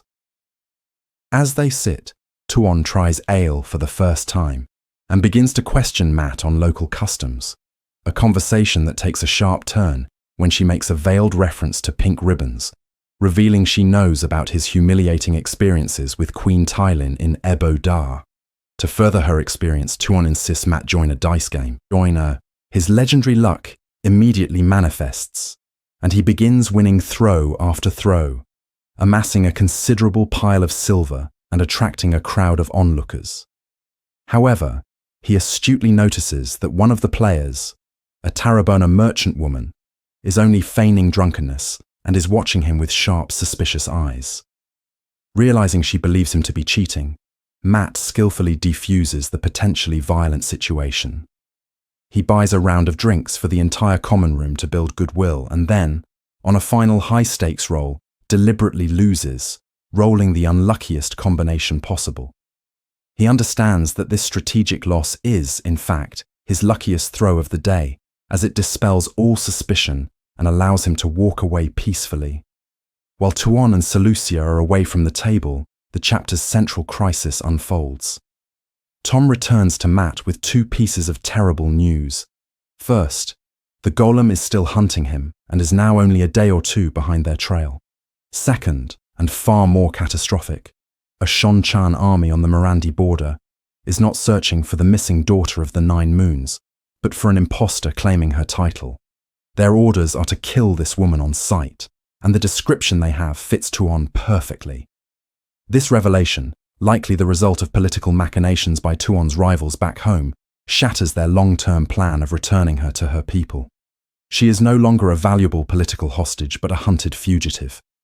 They quickly decide they must abandon the circus and flee Altara entirely. Moments after Tuon and Seleucia return, as they make their way out of the inn, they are ambushed in a narrow, winding street. A gang of swordsmen rushes them, and Matt reacts instantly. Shouting for Tom to protect Tuon, he unleashes a flurry of thrown knives, downing two attackers before closing the distance to engage the rest in a brutal close-quarters melee. He is wounded multiple times, but fights with desperate, lethal efficiency. His movements a blur of flashing steel. The fight comes down to a single remaining assailant, a feral young woman with a dagger. True to a personal vow he made never to harm a woman again, Matt hesitates, a fatal pause that nearly costs him his life. In that instant, Tuon intervenes with shocking and deadly precision. She deflects the woman's attack, seizes her arm, and delivers a single devastating strike to her throat, crushing her windpipe. As the woman chokes on the ground, Tuon calmly picks up the fallen dagger and administers a mercy kill, seeing no point in needless suffering. She then turns to Mat and declares that she has won their earlier, unspoken contest, as he used her given name before she used his. The statement, delivered in the midst of carnage, is a chilling window into her alien mindset. As Mat recovers his knives, he makes a final disturbing discovery. One of the dead assassins is Vane, the very merchant who had abruptly left the dice game earlier. This fact transforms the attack from a random mugging into a targeted and well-planned assassination, adding a new layer of mystery and underscoring the extreme urgency of their situation. The chapter ends with Mat's grim resolve to leave Madarin and the circus immediately. Chapter 12. A Manufactory. The chapter begins with Perrin Ibarra riding toward the town of Almazar, 100 miles southwest of the Amadician capital. He is impatient, pushing his horse, Steyer, at a trot through a landscape that is thoroughly tamed and domesticated. Farms stretch in every direction, with stone houses, grazing livestock, and people working the fields. Perrin instinctively reaches out with his wolf senses, but finds no trace of wolves, a clear sign of how civilized this part of the world is. His thoughts are on the task ahead, and on the delicate performance he must maintain for his new and temporary allies, the Shonchan. He wears a simple brown cloak over a fine green silk coat, a compromise between his practical nature and the need to project the authority of a lord. A silver and gold wolf head clasp, a gift from his captive wife Fael, is his one concession to finery, a small token to compensate for his otherwise plain attire. His attention is drawn to a surprising sight: 5 separate tinker caravans camped around the town. This is an unusually large gathering for the travelling people outside of their summer meetings. The sight makes him think of Aram, the former tinker, who now follows him and wields a sword with a disturbing eagerness. Perrin briefly wishes he had brought the young man, hoping that a reunion with his people might convince him to abandon the path of violence. But he knows it is a futile hope. He feels a heavy sense of responsibility for Aram, knowing he was the one who put the sword in his hand and now must deal with the consequences. This internal monologue is interrupted by General Tylee Kurgan, the Shonchan commander, who comments on his troubled expression as he observes the tinkers. She mentions the common prejudice against them as thieves, which prompts a strong defense from Perrin. He recounts the story of how the Tuatha'an stood ready to save the children of Eamon's field during a Trolloc attack, refusing to fight but willing to risk their own lives to protect the innocent. His quiet, firm words silence the arrogant commentary of Nield, the young Ashaman, and reveal a core part of Perrin's character to the Shonchan general. The conversation highlights the cultural differences between them and the fragile, temporary nature of their alliance. As they near Almazar, they pass a field that has been converted into a training ground for the Shonchan's flying creatures, the Raken. Perrin watches one of the leathery, bat-winged beasts take flight and feels a fleeting desire to experience such a thing himself. But he immediately crushes the thought, ashamed of any distraction from his singular purpose: rescuing Fael. His obsession is a constant heavy weight, symbolized by the leather cord in his pocket, on which he has tied 51 knots, one for each day of her captivity. At a Shonchan-occupied farm, he glimpses an image of his friend Mat Cawthon, but he violently shoves the vision aside. Only Fael matters. Their first stop is a farmhouse serving as a Shonchan administrative headquarters. Inside, a horrific and unnatural event unfolds. A young clerk begins to cough violently and then vomits a stream of black beetles that scurry across the floor. The man collapses and seemingly deflates as a torrent of the insects pours from his mouth, leaving behind a flattened, empty shell of a body. The room erupts in terror. The Shonchan commander of the post, a one-eyed man named Falun, is deeply shaken, recognizing it as the work of the Dark One. In stark contrast, Perrin remains calm. While unnerved, his focus on his goal allows him to be ruthlessly pragmatic. He crushes the beetles under his boot and declares that he has no time to waste on such things, a display of resolve that further mystifies his Shonchan allies. Using a document of authorization from the High Lady Suroth, Ty Lee requisitions replacement Raken and soldiers from the depleted Captain Falun. She also acquires a detailed map of Altara, its presence in the Amadician outpost a stroke of what seems like impossible luck. Perrin briefly wonders if it is the influence of a tavern at work, but dismisses the thought. Their second objective in Almizar is a manufactory for forkroot, the herb used by the Shonchan to subdue channelers. The facility is housed in a converted stable and run by a pompous and prideful imperial functionary, a woman of the third rank of the lesser hands. The negotiation is tense as Ty Lee adopts a highly deferential and cautious tone. When the woman haughtily refuses to disrupt her shipping schedules to provide the nearly 5,000 pounds of forkroot Ty Lee requests, Perrin's impatience overwhelms his caution. He intervenes, bluntly invoking Suroth's name and her promise of death for any who hinder her plans. His unwitting breach of protocol, speaking the High Lady's name without her title, is interpreted by the functionary as a sign that Perrin is an intimate of Suroth, a person of immense power. Terrified, she immediately agrees to all of their demands. As they are leaving the stable-yard, their success is shattered by a sudden attack. An arrow strikes Perrin, slicing across his chest and lodging in his arm. A second arrow hits a horse. He realizes with a jolt that he was saved from a fatal wound to the heart only because he had twisted in his saddle at the exact moment the arrow was fired. While the Shonchan lancers give chase, Perrin's Tyran and Kairhienin followers competently tend to his wound. The assassins, it is soon discovered, threw themselves from the rooftop and took poison rather than be captured.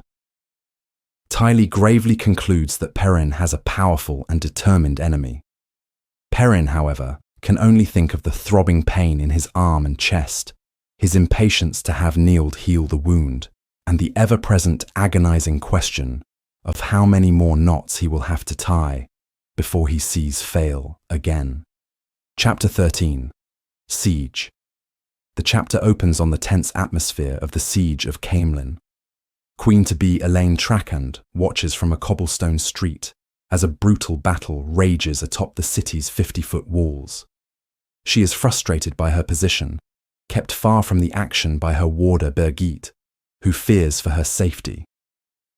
The combat is a desperate melee, with Elaine's mercenaries locked in a bloody struggle against the forces of her rival, Aramilla. From her vantage point, Elaine can see Birgitte herself on the ramparts, a conspicuous, unarmored figure directing the defense.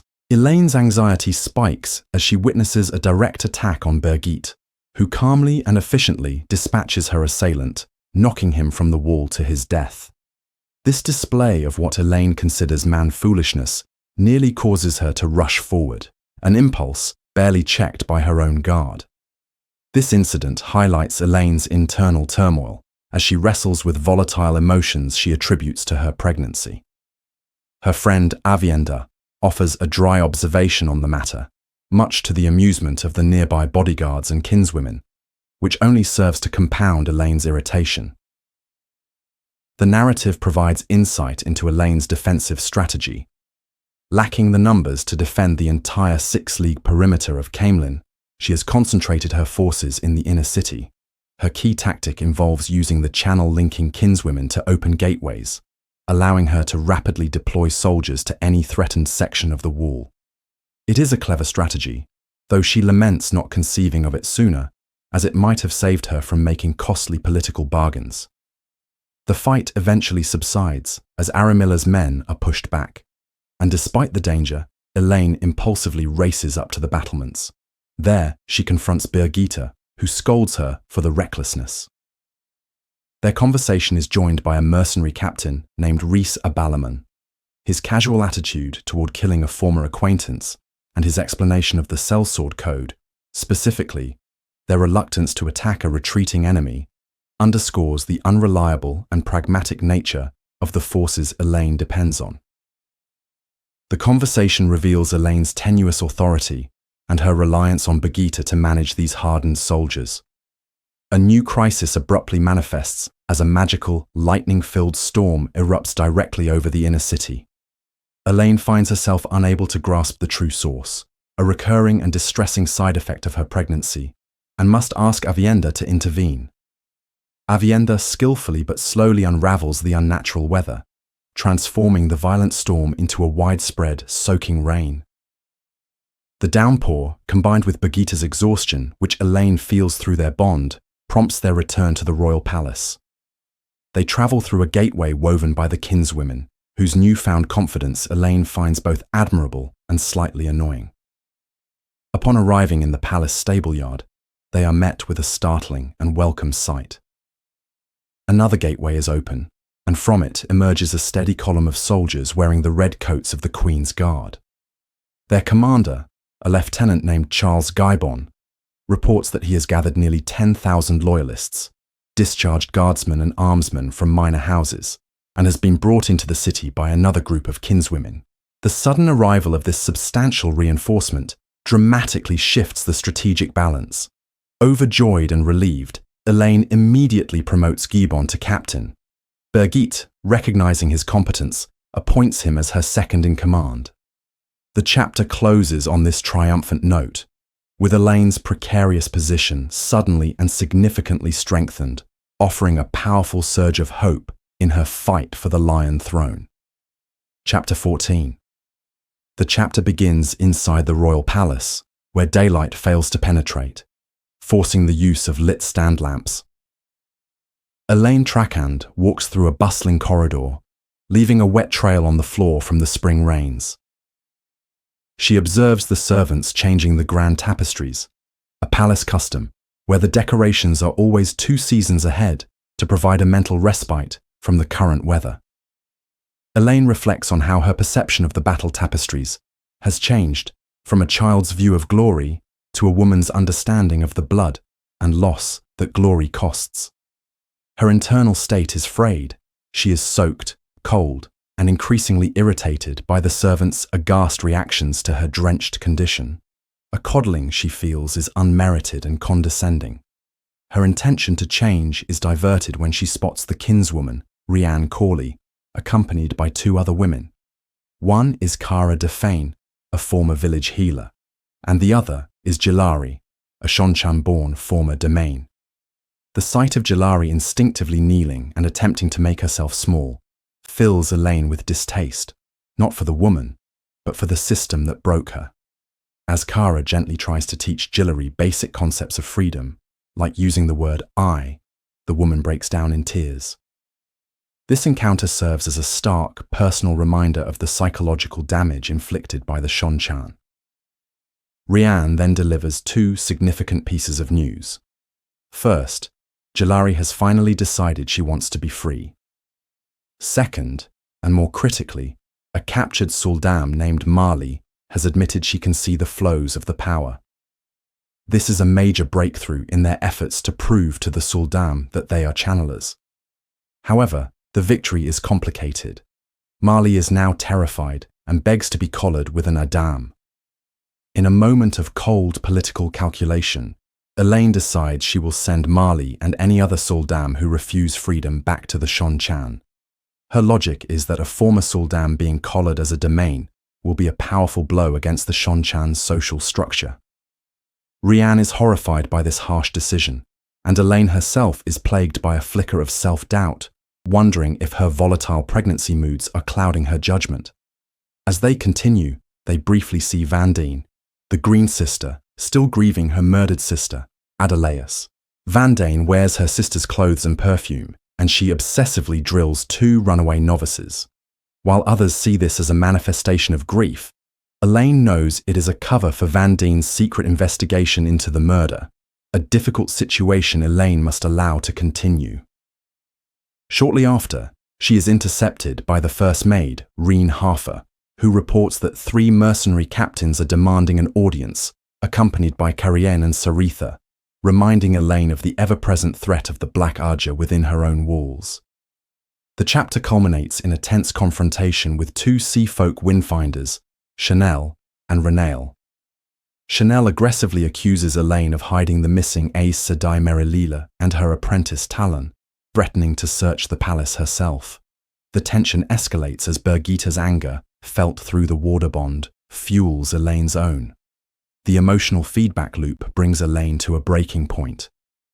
The final straw comes when, after her tirade, Chanel suddenly notices Elaine's condition and advises her to get out of her wet clothes. This final act of condescension, after a day of being coddled and challenged, causes Elaine to snap. She unleashes a raw, furious scream, shocking everyone into silence. The outburst finally breaks the tension, causing Chanel to flee and Avienda to collapse in laughter as Elaine stalks off toward her rooms, her dignity in tatters, but her frustration finally spent. Chapter 15. A Different Skill. The chapter opens with Elaine consumed by a humiliating and simmering fury as she finds herself completely lost within the familiar corridors of the royal palace. These are halls she has known since childhood, yet her pregnancy has muddled her sense of direction to an alarming degree, causing her to take multiple wrong turns. This disorientation is not just a physical inconvenience, but a profound psychological blow, amplifying her anxieties about how her condition is affecting her mind. Her internal turmoil is mirrored by the reactions of her companions. Her guardswomen murmur with unease, Avienda watches her with growing doubt, and a wave of potent concern and puzzlement radiates from Birgitte through their shared bond. Elaine's pride and frustration boil over when she curtly silences Birgitte's attempt to speak on the matter. This tense exchange culminates in Birgitte's stiff departure, her parting words suggesting that Elaine's befuddlement may be an issue with no simple solution, a thought that only serves to further tighten Elaine's jaw in stubborn anger.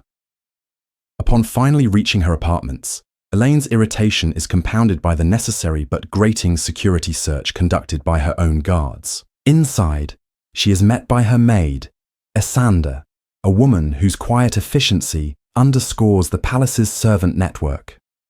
Esanda has already been informed of Elaine's drenched state, her missed meal, and her upcoming meeting with mercenaries, and has made preparations accordingly. While practical, this omniscience makes Elaine feel gossiped about and managed, fueling her irrational and volatile moods. The scene shifts to the dressing room, where a moment of light-heartedness arises from Avienda's feigned reluctance to wear silks.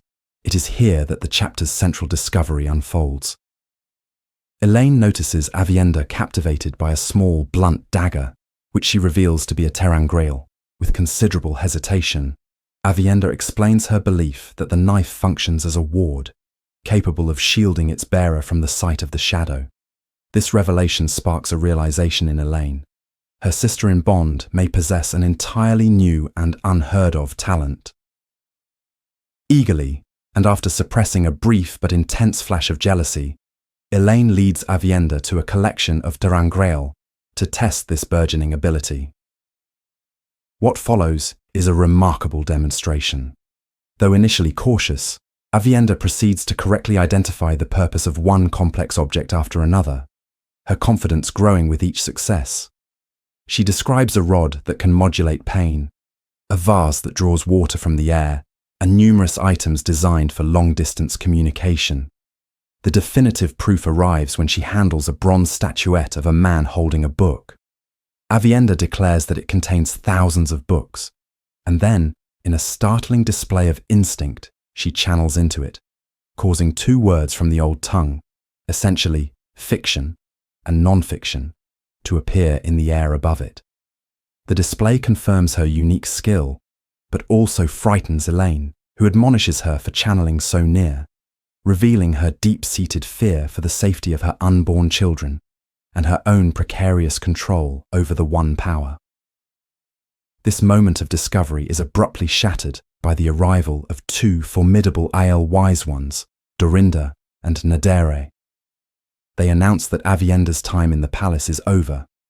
She is to leave with them immediately to resume the training she has long neglected. Despite Avienda's protests, the wise ones are immovable, reminding her that an apprentice's duties are absolute.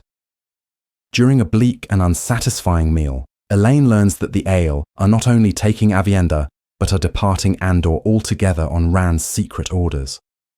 The emotional climax of the chapter is the heart-wrenching farewell between Elaine and Avienda. Elaine gives her sister two powerful Angreal to aid her on her journey, and the two embrace, sharing whispered promises and sorrow. Avienda's sudden absence leaves Elaine feeling utterly alone and adrift. The chapter concludes with a poignant, symbolic act as Asanda places the daughter heir's coronet on Elaine's head, a firm reminder that despite her personal grief, she has a city to defend and a throne to win. Duty, it seems, must now become her only comfort. Chapter 16. The New Follower. The chapter opens with Elaine holding a tense meeting with three mercenary captains, Bakuvun, Cordwin, and Gomaisen, in the blue reception room, a space so small and unadorned that its use for this audience is a deliberate, if subtle, insult. Captain Doylin Mellor is also present, acting with an overly familiar and protective air that Elaine despises. She quickly and coldly dismisses him, revealing the deep animosity she holds for him and provoking a flash of rage that he just as quickly conceals. Once he is gone, the Domani mercenary captain, Bakuvun, speaks for the group. He complains about the daily loss of his men and the difficulty of finding replacements, ultimately demanding more gold as compensation, suggesting their current contracts are no longer adequate for the risks involved. Elaine, feeling the pressure of her precarious hold on the city, knows she cannot afford to lose over 1,000 swords. Yet she also cannot show weakness. She flatly rejects their demand, her voice filled with scorn. She reminds them that they signed contracts for a fixed amount and that casualties were an expected part of war. The confrontation escalates when one of the captains, Cordwin, inappropriately touches a serving maid. Elaine's suppressed anger erupts, and she threatens to expel them from the city without their weapons, horses, or even their boots if such an incident ever happens again. The Aes Sedai, Cariane, and Saritha bolster Elaine's position by reminding the mercenaries of the White Tower's immense power and making it clear that its favour lies with Elaine, not with her rival, Arimilla. After the chastened mercenaries depart, Elaine confesses her frustration to her inner circle, including Birgitta, Mistress Harfor, and Master Norrie. She feels she handled the situation poorly and is weary of the constant bad news about the city's deteriorating conditions. Mistress Harfor's intelligence report only deepens the gloom. Her spy in Aramilla's camp reports that Aramilla is openly boasting she will be among the first to ride into a conquered Caemlyn, a sign of dangerous confidence. Master Norrie, however, offers a ray of hope. He has found a man he believes can successfully shadow the treacherous Doylin Mellor, a task at which 5 previous agents have failed and died. A shuffling, fettered man named Samwyl Hark is brought before them. He is described as utterly average and forgettable in every way, a quality that makes him the perfect spy. Norrie recounts Hark's history as a remarkably successful cutpurse, whose long career has only ended due to a betrayal. The evidence against him is overwhelming. Elaine offers the thief a bargain. Instead of being hanged, he will be exiled if he can successfully track Mellor's nightly movements and discover his secrets. Hark eagerly accepts the deal. To ensure his loyalty, Elaine, using the One Power, places a magical tracking weave on several of his belongings, a measure that visibly terrifies the career criminal. Once Hark is led away, Birgitta, frustrated by their lack of concrete evidence against Mellor, suggests they could simply arrest him and put him to the question, a euphemism for torture. Elaine immediately and firmly rejects this idea. She declares that she will not begin her reign by breaking the very laws she is sworn to uphold, quoting her mother's principle that the law must apply even to the Queen. As she reflects on this difficult stance, news arrives that Lady Dylan has reached the palace. The chapter concludes on this small flicker of hope. as Elaine anticipates that Dylan may finally bring some genuinely good news. Chapter 17. The chapter opens with Elaine Trakand making her way to the map room, still enveloped in the One Power, after leaving a meeting. Her progress is deliberate, a stately procession befitting a queen-in-waiting, flanked by her contingent of bodyguards. This dignified pace serves both to project an image of calm authority to the many nobles now residing in the palace, and to conceal her own profound exhaustion. Her supporters, who have gathered in Camlin with their retainers, appear deeply unsettled.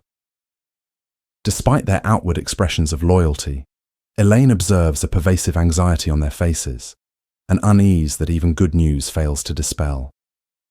During this walk, a deeply troubling conversation unfolds between Elaine and her Captain General, Birgitta Silverbow. Birgitta reveals her growing conviction that the royal palace itself is changing. She describes how hallways have shifted, corridors have vanished, and new passages have appeared, as if the entire structure were being subtly rebuilt according to a different blueprint. This explains the recent confusion among palace staff and introduces a chilling new threat, one that is not overt like an army, but insidious and architectural. Birgitta speculates on the terrifying possibilities: rooms without doors appearing, or sections of the city walls simply ceasing to exist. This conversation establishes a sense of profound instability, suggesting that Elaine's fortress is not the sanctuary she believed it to be. The scene is punctuated by the stoic philosophy of a guardswoman named Denis, who matter-of-factly states that every day one wakes is a day one might die, a grim but grounding perspective on their constant state of peril. Upon entering the map room, which now serves as her military command center, Elaine surveys the strategic situation laid out before her. The room itself, a former ballroom, is dominated by a massive floor mosaic of Camlin and tables covered in military maps. Using small, symbolic figurines, she updates the board.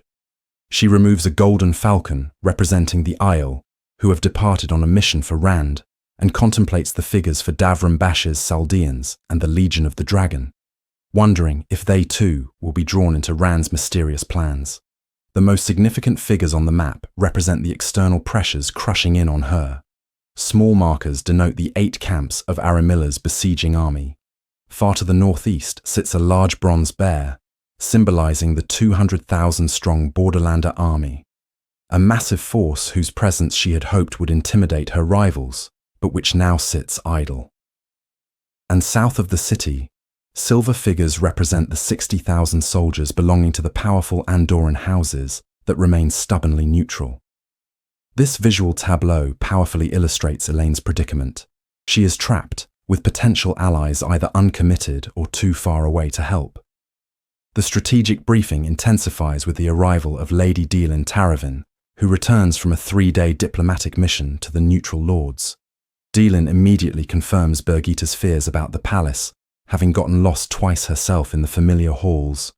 Elaine decides the only way to manage the fear is to be transparent about the phenomenon. Dylan's news from the neutral camps is bleak.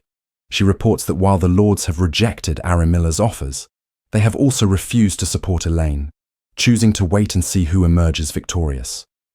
This confirms the political stalemate, leaving Elaine without the 10 high seats she needs to legally secure the throne. The discussion is interrupted by the arrival of her younger allies, Catelyn Haven, Connell Northen, and 2 even younger boys, whose presence underscores the fragility of her support, which relies heavily on minors. Young Perival Mantir shows surprising insight, correctly guessing that the neutral lords are holding back not just because of the siege, but because of the unresolved threat of the Borderlander army. Later that evening, the chapter shifts to a more personal and sinister tone. In her private apartments, Elaine feels isolated and lonely, missing Avienda deeply. Her solitude is broken by the arrival of the Aes Sedai, Van Dane, who brings horrifying news. Rhiann Corley, the leader of the kin, has been murdered. She was killed with the One Power, using far more force than necessary, a clear and brutal message. The mystery of several other missing kinswomen is solved when Van Deen produces an old wooden doll.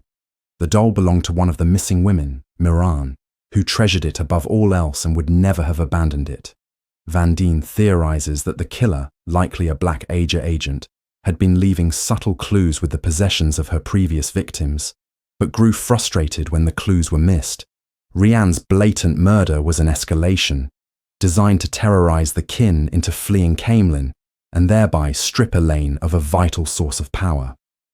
Elaine is forced to confront the reality that a ruthless murderer is operating within her own walls, actively working to ensure her downfall.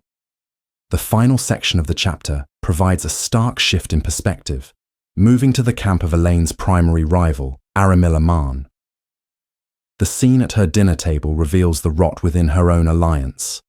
The food is rancid, and her key supporters are either drunkenly argumentative or sullenly silent. Aramilla maintains control through manipulation and fear, keeping the once proud Nayan and Elenia as broken figures, and managing the senility of the powerful Lord Nassim. The veneer of her authority is briefly challenged by Nassim's sharp-witted granddaughter, Sylvace, who questions the wisdom of continuing the siege with the Borderlander threat looming. Aramilla smoothly dismisses the concern, but the moment reveals potential cracks in her coalition. The chapter concludes with a pivotal revelation. Aramilla's secretary informs her that a secret negotiation has succeeded. She has secured a new, powerful force of mercenaries. The price is immense, but with their aid, she confidently believes she will take Camelin and claim the Rose Crown within a week, bringing the chapter to a close on a note of imminent and overwhelming threat. Chapter 18. News for the Dragon. The chapter opens within the modest manor of Lord Algarin, establishing a tense and weary atmosphere under the weight of a persistent storm. Rand al'Thor attempts a moment of quiet contemplation with his pipe, but he is besieged by the earnest inquiries of Loyal. The OGA is deeply frustrated by Rand's refusal to provide the heroic details necessary for his historical account, complaining that Rand describes world-altering events like the fall of Ilion and the cleansing of the male half of the source with mundane detachment. This interaction immediately highlights Rand's internal state. He is a man burdened by his actions, not glorified by them, and he refuses to romanticize the violence and loss involved. Rand's inner turmoil is explored further, revealing a mind haunted by a ceaseless litany of the names of women who have died for him, a self-inflicted penance that even his bondmate Min cannot fully soothe. This internal suffering is punctuated by a significant evolution in his abilities. He experiences spontaneous and startlingly clear visions of his friends Matt and Perrin. More alarmingly, he has a fully lucid vision of the mysterious man who aided him in Shadar Logoth. In a silent dialogue with Luz Therin, they conclude that the crossing of their balefire streams must have created a psychic link between them, a dangerous connection that could potentially expose Rand and his allies to this unknown channeler of the true power. The tension escalates with the arrival of Logain Abla, who brings critical intelligence. He confirms Elaine's successful defense of Camelin and reports that the Borderland armies, accompanied by 13 Aes Sedai, are actively searching for Rand. However, his most dire news concerns the Black Tower. Logain warns that Mazrim Time is consolidating his own power base, creating a faction of men loyal only to him and actively subverting Rand's authority. This report sparks a heated confrontation between Logain and a dismissive Rand, a conflict that is immediately suppressed by Cadsuan, who asserts her dominance over both men by threatening to treat them like misbehaving children. This confrontation pivots the chapter toward grand strategy. Rand, finally breaking his silence, asks Cadsuan for her counsel on his plan to forge a truce with the Shonchan. He justifies this deeply unpopular strategy by revealing the Alfin's prophecy, that the world must be unified into two great halves, East and West, before they can be joined as one to fight the Shadow. He interprets this to mean an alliance with the Shonchan Empire is necessary for victory. Cadsuan responds with a cryptic proverb, comparing the rigid oak that breaks in the storm to the flexible willow that bends and survives. Rand coldly rejects this philosophy, stating that a willow cannot win the last battle, cementing their fundamental disagreement on whether victory requires unyielding force or tactical compromise. The chapter concludes with a series of interruptions that underscore the converging pressures on Rand. Loyal is thrown into a panic by the sudden arrival of his mother, threatening to end his travels and his book. As key figures like Nynaeve depart, she delivers a final, ominous warning. She tells Rand that the wind speaks to her of an approaching storm, one far more terrible than the rain lashing the manor, leaving a chilling sense of foreboding that the last battle is fast approaching. Chapter 19. The chapter opens with Loyal in a state of deep anxiety, watching as the Aes Sedai Nynaeve and Verin depart in opposite directions, leaving him alone in the labyrinthine corridors of the manor. He feels a profound sense of unease, not only because he is about to face his mother, but also because of the oppressive atmosphere that has settled over the house with Rand's presence. He reflects on Rand's transformation into a dark and stony individual, a change that seems to permeate the very air. Loyal's apprehension is compounded by a strange encounter with a servant who appears to sidestep an invisible presence, sparking Loyal's thoughts about the restless spirits of the dead and whether Ogier's spirits might also be unable to find peace. Delaying the inevitable confrontation, Loyal's thoughts drift to his great ambition, the book he is writing. He fantasizes about incredible sights he could document, like the phantom towns Verin described, before sighing over the realization that his adventurous life might be at its end. Finally steeling himself, he ascends a grand staircase, specially built with one side scaled for humans and the other for Ogier, and proceeds to the Ogier guest quarters. Inside the sitting room, he finds his mother, Covril, a formidable woman with a stern expression, alongside the white-haired elder Haemon and the beautiful young Ogier woman, Aerith. The group recounts the ridiculous pursuit they undertook to find him, a journey that took them from Carrion to Kemlin and the Two Rivers, always one step behind him. While his mother expresses severe disapproval of his recent activities, fighting battles and gambling, Aerith looks upon him with hero worship, recounting the tales of his bravery she heard in Eamon's Field. The true purpose of their visit is then revealed, catching Loyal completely off guard. Elder Haemon, at Covril's insistence, performs a wedding ceremony on the spot. Despite his own feelings that it is too soon and his dreams of continuing his travels, Loyal is undeniably drawn to Aerith. He finds himself bound by tradition and his own conflicted heart, and he exchanges vows, becoming Aerith's husband. Immediately following the ceremony, the conversation takes an even more alarming turn. Covril reveals that the Great Stump is debating opening the Book of Translation, a measure that would allow the Ogier to flee the world entirely before the last battle. Loyal is horrified, arguing that now is precisely the wrong time to abandon the world. Spurred on by his new wife, Aerith, Loyal overcomes his natural shyness and delivers a powerful, impromptu speech. He argues that the Ogier have a historical duty to stand with humanity against the Shadow, just as they did in the War of the Shadow and the Trolloc Wars. He compares the encroaching darkness to a wildfire that must be fought, not fled from. As he passionately concludes, his eyes fall upon the tree line outside the window, and he sees his words made terrifyingly real. An army of tens of thousands of Trollocs is charging the manor. The perspective abruptly shifts to Rand. He and his companions hear the Ogier's ancient battle cry, "Up axes and clear the field," just as they sense the presence of Shadowspawn. The attack is sudden and massive. As Rand reaches for the one power, he is overwhelmed by a wave of dizziness, and in that moment, Luz Therin Telamon seizes control of Saidin. Rand becomes a horrified prisoner in his own body, forced to watch as Luz Therin unleashes devastating and forgotten weaves from the Age of Legends. Monstrous explosions called Blossoms of Fire decimate huge swathes of the Trolloc army, while terrifying moving gateways, which Rand recognizes as death gates, carve paths of absolute annihilation through their ranks. Loghain and the other Ashaman, witnessing these new forms of destruction, begin to copy the weaves, and the battlefield becomes a maelstrom of overwhelming power.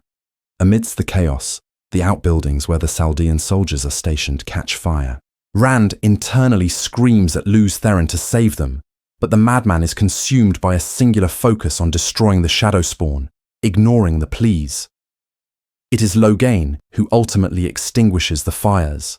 The battle climaxes when a Myrddraal nearly kills Rand, only to be obliterated by a concentrated blast of power from Luz Theron. In the aftermath, with the Trolloc army annihilated, a new and more dangerous battle begins within Rand's mind. Luz Theron refuses to release the source, intending to draw in so much power that it will kill them both, finally giving him the oblivion he craves. Rand is pushed to the absolute limit of his endurance, the pain in his head becoming a throbbing agony. He mentally pleads with and reasons with the madman, finally convincing him to let go by promising that they can find their end together at Tarman Gaidon. Just as Luz Theron relinquishes his hold, Cadsuane confronts Rand, demanding to know what is wrong with him. Having just survived a battle for his own soul, Rand asserts his authority, coldly warning her to never threaten Min again. The chapter ends with Rand's chilling internal acceptance of his pact with Luz Theron. They can indeed die at the last battle. Chapter 20. The Golden Crane. The chapter opens in the grim aftermath of a massive Trolloc assault. The weather mirrors the mood, with a persistent grey drizzle falling from a sunless sky. Rand al'Thor walks through the fields of carnage, deliberately allowing the rain to soak him, rather than weaving a shield of the one power. This decision stems from his deep-seated fear of Luz Theron Telamon, the voice in his head, seizing control of Saidin. This internal conflict is immediately highlighted as Luz Theron's voice taunts him about his sanity, creating a constant, unnerving dialogue that underscores Rand's fragile mental state. Surrounding him are his maiden bodyguards, led by Nandara, who methodically ensure every shadow spawn is truly dead. Their casual navigation of the gore-strewn landscape speaks to their hardened experience. With them are Loghain, Cadsuane, and Min. A practical debate arises concerning the monumental task of disposing of the tens of thousands of corpses. Loghain expresses concern that using the power to incinerate the bodies will dangerously exhaust the Ashaman and Aes Sedai, leaving them vulnerable to another attack. Min, ever compassionate, worries about the psychological toll such a charnel house would have on the manor's inhabitants. Rand, thinking strategically, dismisses the possibility of an immediate second assault, believing the enemy committed their full force in the initial wave. Meanwhile, Luz Theron's voice whispers with regret, lamenting that Rand did not kill all the male channelers when he had the chance, a chilling reminder of the madness he carries. Their path leads them to a barn where the bodies of 19 slain Chaldean soldiers have been respectfully laid out. The interior is unnaturally swarmed with a thick, living carpet of flies, a detail that adds a layer of grotesque horror to the scene. Before Loghain can act on Rand's order to clear them, the former domain, Olivia, steps forward and disperses the insects with a weave of the power. Her eagerness to prove her use to Rand earns his praise, but also stokes a fiery jealousy in Min, which is palpable through the bond Rand shares with her. This prompts a tense exchange where Rand confronts Min about her viewing that Olivia will one day help him die, questioning why she believes she can alter a future that her own visions have always proven immutable. During this grim tour, Rand receives a sealed letter from Verin Mathwin. The letter is cryptic and unsettling. Verin announces she has left to serve him elsewhere, but more importantly, she issues a stark warning. She advises him to trust Cadsuane's counsel, but to be profoundly wary of all other Aes Sedai, even those who have sworn fealty to him. She explains that such oaths are porous, easily reinterpreted by those in the light, and utterly meaningless to any who might belong to the Black Ager. Cadsuane reads the letter and remarks that Verin is a woman of many masks. adding to the mystery surrounding the Brown sisters' true motives and allegiances. The scene is interrupted by the arrival of Loial and the Ogier elder, Haman. Loial, now married, reaffirms his loyalty and promises to stand with Rand at the last battle. Seizing the opportunity, Rand tasks his friend with a mission of critical importance, locating all remaining waygates to prevent the Shadow from using them to launch surprise invasions deep within the world's heartlands. To Rand's dismay, Loial cannot accept. His long years outside have necessitated a prolonged period of rest within the steading, a decision now enforced by his new wife. In a surprising turn, Elder Haman, moved by the gravity of the situation, volunteers to undertake the quest himself, demonstrating an uncharacteristic Ogier haste and understanding of the impending danger. Shortly after, Davram Bashir returns with news from the Shonchan. He reports that the Daughter of the Nine Moons has agreed to a meeting in 3 days, providing a map to a neutral location in northern Altara. His description of the Shonchan court paints a picture of deep paranoia and fear, suggesting that even their highest leaders, like the High Lady Suroth, are living under the shadow of some great threat. The terms for the meeting are precise and tense, limiting the number of channelers each side may bring. Min immediately declares her intention to accompany Rand, setting the stage for a future conflict between them. The chapter then shifts perspective to Nynaeve and Lan. Lan is consumed by a quiet fury, watching the cleanup and brooding over what he perceives as Rand's misplaced priorities. He believes the Dragon Reborn is wasting precious time scheming with the Shonchan, while the true war against the Shadow brews in the Blight, a war that calls to his very soul as the uncrowned king of a fallen nation. Nynaeve, sensing the agonizing conflict within him between his duty to Malkia and his love for her, makes a heart-wrenching decision. Acknowledging that his duty is a mountain he must climb, she agrees to take him to the borderlands. However, she first extracts a solemn oath. He must allow any who wish to join him to ride under his banner. Then, in an act of loving deception, she creates a gateway not to Shi'enar, but to the farthest western edge of the borderlands, a place called World's End. She leaves him there, reminding him of his oath. Her gambit is clear. By forcing him to travel the length of the borderlands, she gives him the time and opportunity to gather an army, turning his solitary ride to death into a march toward a battle he might actually survive.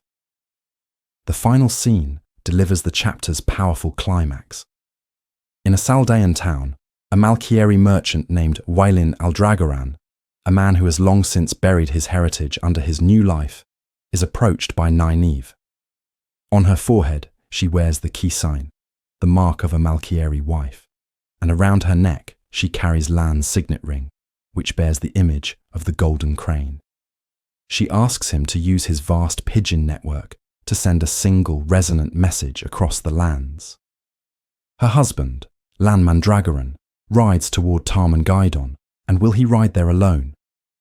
The question, delivered by the wife of their long-lost king, awakens the dormant identity and fierce loyalty within Aldragoran and the other Malkieri men present. The chapter closes with their voices, full of resurrected purpose, shouting the ancient war cry of their dead nation. The golden crane flies for Tarmangaidon. Chapter 21. Within the Stone. Rand al'Thor's party arrives at the city of Tyr, transitioning from the mud of the outlying areas to paved streets. The first sign that something is amiss is the complete lack of guards at the city's formidable gates. Where there should be soldiers, a lone, hard-faced woman scrubs her laundry in a tub, her 2 small children staring blankly, having seemingly taken up residence in the abandoned guardhouse. Rand, riding his magnificent black stallion Tie-Dye Shah, reflects on the futility of deep concealment. The Forsaken can find him regardless, so he has made only minimal efforts to hide his identity, wearing gloves to cover the herons and dragons on his hands and keeping his sword's scabbard plain. He is accompanied by Kadswane, who hides her Aes Sedai face beneath a deep hood, and by Min, Nynaeve, and Olivia, who are less concerned with hiding. Their arrival is immediately marked by a strange and powerful ripple of Rand's Tavarin nature. A rhythmic clattering noise grows louder, drawing the attention of everyone in the streets, from the common folk to wealthy merchants. As the sound nears, a bizarre event occurs. Two massive flocks of pigeons, startled into the air, collide and rain down upon the crowds below. This event serves as a stark barometer of the city's state. While some stare in shock, many, including the well-dressed, immediately snatch up the stunned birds for food.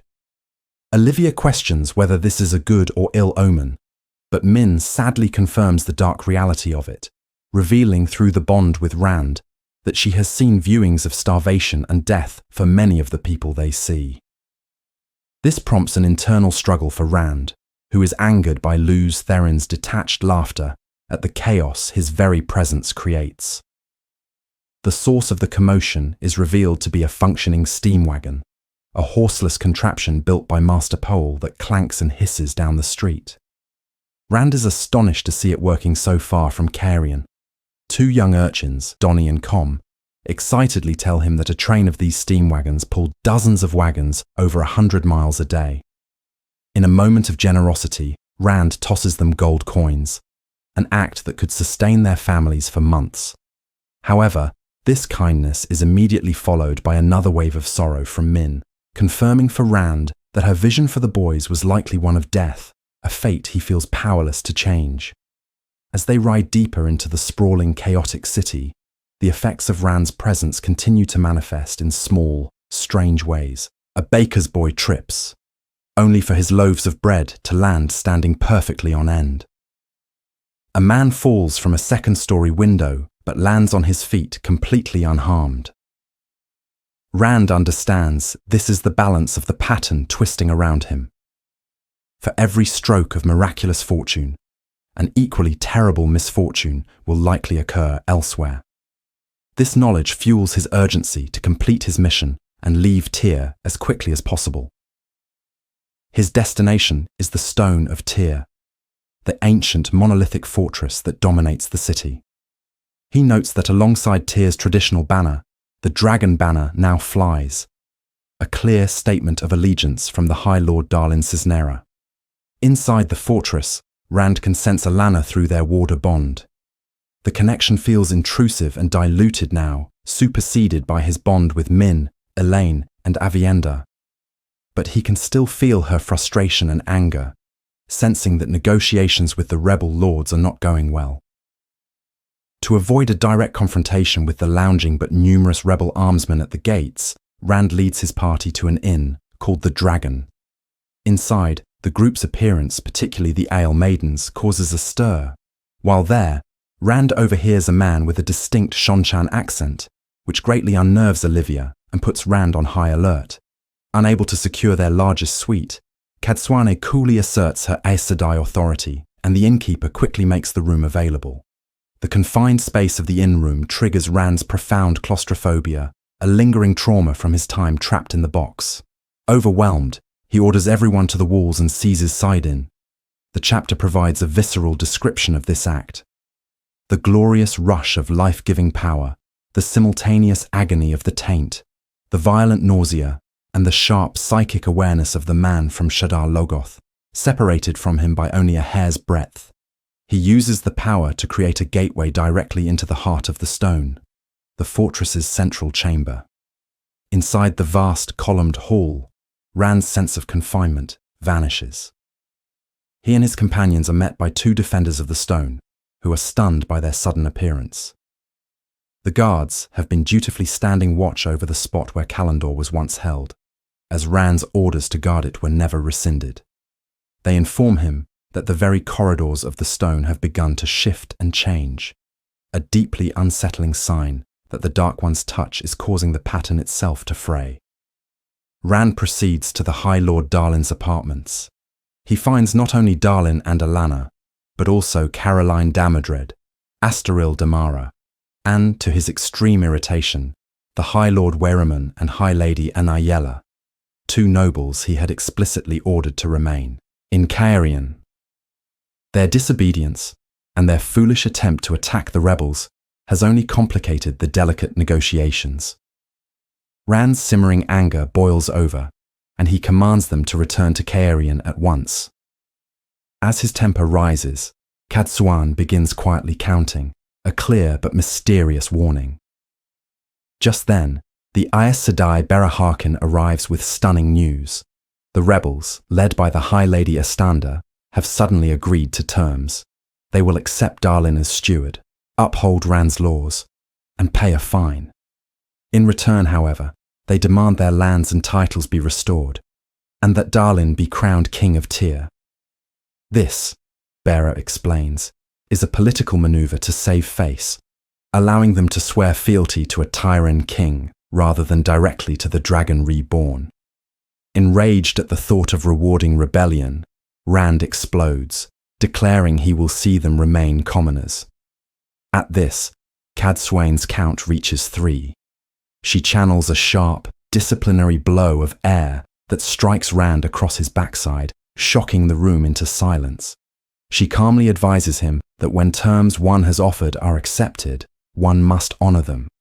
Her audacious act of physical correction asserts her authority and forces Rand to confront his own rage. Chastened and recognizing the truth in her words, he relents. He accepts the new arrangement, congratulating the stunned Darlin on his impending kingship. With the rebellion settled, Rand immediately pivots to the larger war, ordering Darlin to arrest the Shonchan spies, raise Tyr's army, and prepare to be transported to Arad Doman for the last battle. Chapter 22. To make an anchor. Weep. The chapter opens with Hareen Din Tagara sailing into the harbour of Ilion, maintaining a stoic facade beside her sister Shalon as she prepares for a tense meeting with the first 12 of the Athan Mier. Her thoughts are a turbulent sea of recent failures and anxieties, particularly concerning Zaida, the newly elevated mistress of the ships. As her boat navigates the bustling harbour, Hareen observes her surroundings with a critical eye, contrasting the superior, elegant vessels of the sea folk with the clumsy, inefficient ships of the shorebound. This observation reinforces the deep-seated pride and maritime supremacy of her people. Looming among them are the captured Shonchan ships from the escape from Ebu Dar, ugly but necessary reminders of the heavy losses her people have endured. The atmosphere of unease is amplified by a sudden, unnatural blast of wind that materializes and vanishes in an instant, a deeply unsettling omen that suggests the world itself is coming untwisted. Upon arriving at the meeting, held aboard one of the unwieldy Shonchan vessels, Hareen is immediately confronted with the hostile internal politics of the wave mistresses. She is met with deliberate snubs and cold shoulders, and is openly taunted by Polana about her recent, humiliating punishment, a brutal flogging for what was deemed a deficient bargain with the Coromor. This interaction lays bare Hareen's precarious political standing and the harshness of seafolk justice. Her only solace comes from her old friend Marail and her own inner resolve, which is fortified by a prophecy from Min that she is destined to one day become the mistress of the ships herself. The arrival of Zaida, the new mistress of the ships, dramatically shifts the power dynamic. She enters with an air of absolute authority, accompanied by an Aes Sedai, Amelia, who is treated as little more than a terrified, bumbling servant. This public subjugation of an Aes Sedai is a powerful symbol of the new order established by the bargain. The tension escalates with the arrival of the Coromor's emissary, who reveals himself to be Logain, the former false dragon. His presence, and the revelation that he can once again channel a now cleansed Saidin, sends shockwaves through the room. Logain delivers 2 messages that further disrupt the proceedings. First, he states the Coromor wishes for Hareen to return as ambassador, a prospect that horrifies her. Second, and more significantly, he calls upon the sea folk's side of the bargain, issuing not a request, but a demand for ships to transport food to over 1 million starving people in Bandar Eben. The sheer scale of the demand is stunning, and Logain's imperative language chafes at Zaida's authority, making it clear that the proud Athaan Mier are now bound to serve. The meeting is then interrupted by the arrival of a distraught sale mistress, Semei, who brings news of an unthinkable catastrophe. The entire Amayar people have committed mass suicide, driven by a prophecy that the destruction of a sacred landmark signaled the end of the world, or what they called the end of illusion. The account of parents poisoning their own children before taking their own lives is a tragedy so profound it leaves the hardened wave mistresses weeping. In response, Zaida, bound by an ancient oath of protection, immediately declares that their fastest ships must be sent to search for any possible survivors. However, Logain coldly vetoes this, stating that their ships and duty are already committed to Bandar Erban.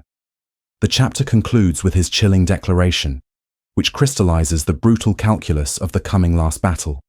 Grieve if you must, but do so while marching toward Tarman Gaiden. Chapter 23. Call to a sitting. The chapter opens with Ramanda, a sitter for the Yellow Aja, finding a rare moment of solitude in her cramped and cluttered tent. With her tent mates away, she indulges in a romance novel, a guilty pleasure that offers an escape from the increasingly grim realities of their situation. Her internal thoughts reveal the precarious state of the rebel Aes Sedai camp. A magical method of food preservation, one of Egwene's own creations, is mysteriously failing. Ramanda dismisses the idea that the weave itself is flawed, leading her to the terrifying and unthinkable conclusion that the female half of the One Power, Saidar itself, might be weakening. This underlying anxiety shapes her perspective as she observes the world around her. From her critical assessment of a promising novice, Bodawin Cawthon, to her irritation with her fellow yellow sitters, the disorganized Salita, and the politically unreliable Magla. Her private reflection is interrupted by the arrival of Nisao, another yellow sister. Nisao requests a private, magically warded conversation to discuss a serious matter. She reveals that Lelaine, a powerful sitter for the Blue Aja and Ramanda's chief rival, has forcefully ordered her to stop investigating the murders of two Blue sisters, Anaya and Chiron. The crucial piece of information, however, is that Nisao's investigation was not her own initiative. She was acting under a direct order from the captured Amelin, Egwene Alver. Nisao proceeds to express a profound and newly developed respect for Egwene, confessing that she initially viewed her as a puppet for either Ramanda or Lelaine, but now sees her as a truly independent and formidable leader with the potential to become one of history's greatest Amirlins. This testimony, coming from a sister who had been tasked with watching Egwene closely, forces Ramanda to grudgingly re-evaluate her own perceptions of the young woman. Agreeing that the murders are the business of all sisters, Ramanda vows to confront Lelaine and takes charge of Nisao's investigation. Shortly after, a summons is issued for a sitting of the hall, called by Lelaine herself. As Ramanda makes her way to the meeting pavilion, she observes the state of the camp. She notes with disdain the widespread anxiety that leads sisters to constantly surround themselves with the power, and she feels a particular contempt for the relationship between Siwan Sanche and Gareth Brine. Her most potent frustration, however, is directed at Sharina Malloy, an elderly novice whose competence and natural authority are creating a disruptive new power dynamic among the novices, even influencing the official mistress of novices, Tiana. In a brief but tense exchange, Ramanda learns from Tiana that Sharina and many of the other older novices are showing an incredible aptitude for the new, more powerful form of healing. This revelation presents a significant internal conflict for Ramanda, pitting her traditionalist disdain for older novices against the undeniable strategic value of their unique talents, especially for her own Yellow Aja. Upon arriving at the pavilion, Ramanda senses that something significant is about to happen. Lelaine's smug and confident demeanor is particularly unsettling. Lelaine opens the informal session by immediately having it magically sealed against all eavesdropping, heightening the tension. She then announces that a green sister has arrived with a proposal from Egwene and sends for her to be brought before the hall. The sister, Maurice Heindale, enters, but she is not alone. She is accompanied by 3 warders, one of whom is immediately identified by his distinctive pins as an Ashaman, a male channeler from the Black Tower. The atmosphere in the hall becomes electric with shock and apprehension. Maurice makes it clear she is not there to join their rebellion, but is acting as an envoy for the Dragon Reborn. The Ashaman, a young man named Jahar, is instructed to speak. He presents an astonishing offer. The Dragon Reborn will permit any sister loyal to Egwene to bond an Ashaman as a warder, with a total of 47 men being made available. Before the hall can fully process this, a brief interruption by a male channeler attempting to spy on the meeting leads to the sitter Delanar fleeing the pavilion in a panic. This is followed by a demonstration of a new weave that allows Aes Sedai to detect a man holding Sidin, a massive strategic breakthrough. With the demonstration concluded, the hall debates the offer. Despite a few objections concerning control and the lingering fear of the taint on Sidin, which Maurice, having linked with Jahar, personally attests is now gone, the proposal is overwhelmingly accepted. The odd number, 47, is questioned. Jahar's explanation is a bombshell. The Ashaman have already been forced to capture and bond 51 of Elida's Aes Sedai who were sent to destroy them. The 47 offered will balance these numbers. He further stuns the sitters with the story of an Ashaman named Eben Hopwill, who died defending his bonded Aes Sedai from one of the Forsaken. Jahar's tale contains one final critical detail. The Forsaken was a woman who was channeling the male half of the power, Saidin. This piece of information, combined with what Ramanda learned earlier from Nisao about the murder victims being close friends with a woman named Cabriana Mikandes, a woman whom the sitter Delanar's companion, Halima, had also claimed as a friend, causes everything to click into place for Ramanda. She realizes that Halima must be a female Forsaken in disguise, capable of wielding Saidin, and is the one responsible for the murders. She immediately orders the arrest of Delanar and Halima, but a search reveals they have already vanished from the camp. Chapter 24, Honey in the Tea. This chapter chronicles the beginning of Egwene Alvir's strategic and psychological warfare from within the heart of the White Tower following her capture. Rather than succumbing to despair, Egwene immediately formulates a complex strategy of resistance, one predicated on a delicate balance between outward compliance and unwavering inner defiance. Her central philosophy for survival and eventual victory is drawn from the Isle, specifically their principle of not just enduring pain, but actively embracing it. She understands this is not a passive acceptance of suffering, but a conscious act of internalizing it, transforming it from a tool of her enemies into a personal badge of honor, a tangible measure of her continued fight. The narrative opens with the immediate application of this philosophy. In the pre-dawn hours, Egwene faces her first formal punishment from Silviana, the mistress of novices. As the hard-souled slipper falls, Egwene focuses on drawing the searing agony into herself, viewing it as a fundamental part of her current existence. Though she does not suppress her cries, her recovery afterward is rapid and composed, a fact that does not go unnoticed by Silviana. It is here that Egwene establishes the core tenet of her public resistance, her refusal to curtsy. She calmly states that the Amerlin seat curtsies to no one, fully aware that this declaration will earn her repeated punishments. This act defines the fine line she intends to walk, obeying mundane orders to avoid being locked away uselessly, while refusing any command that would compromise her identity and authority as Amerlin.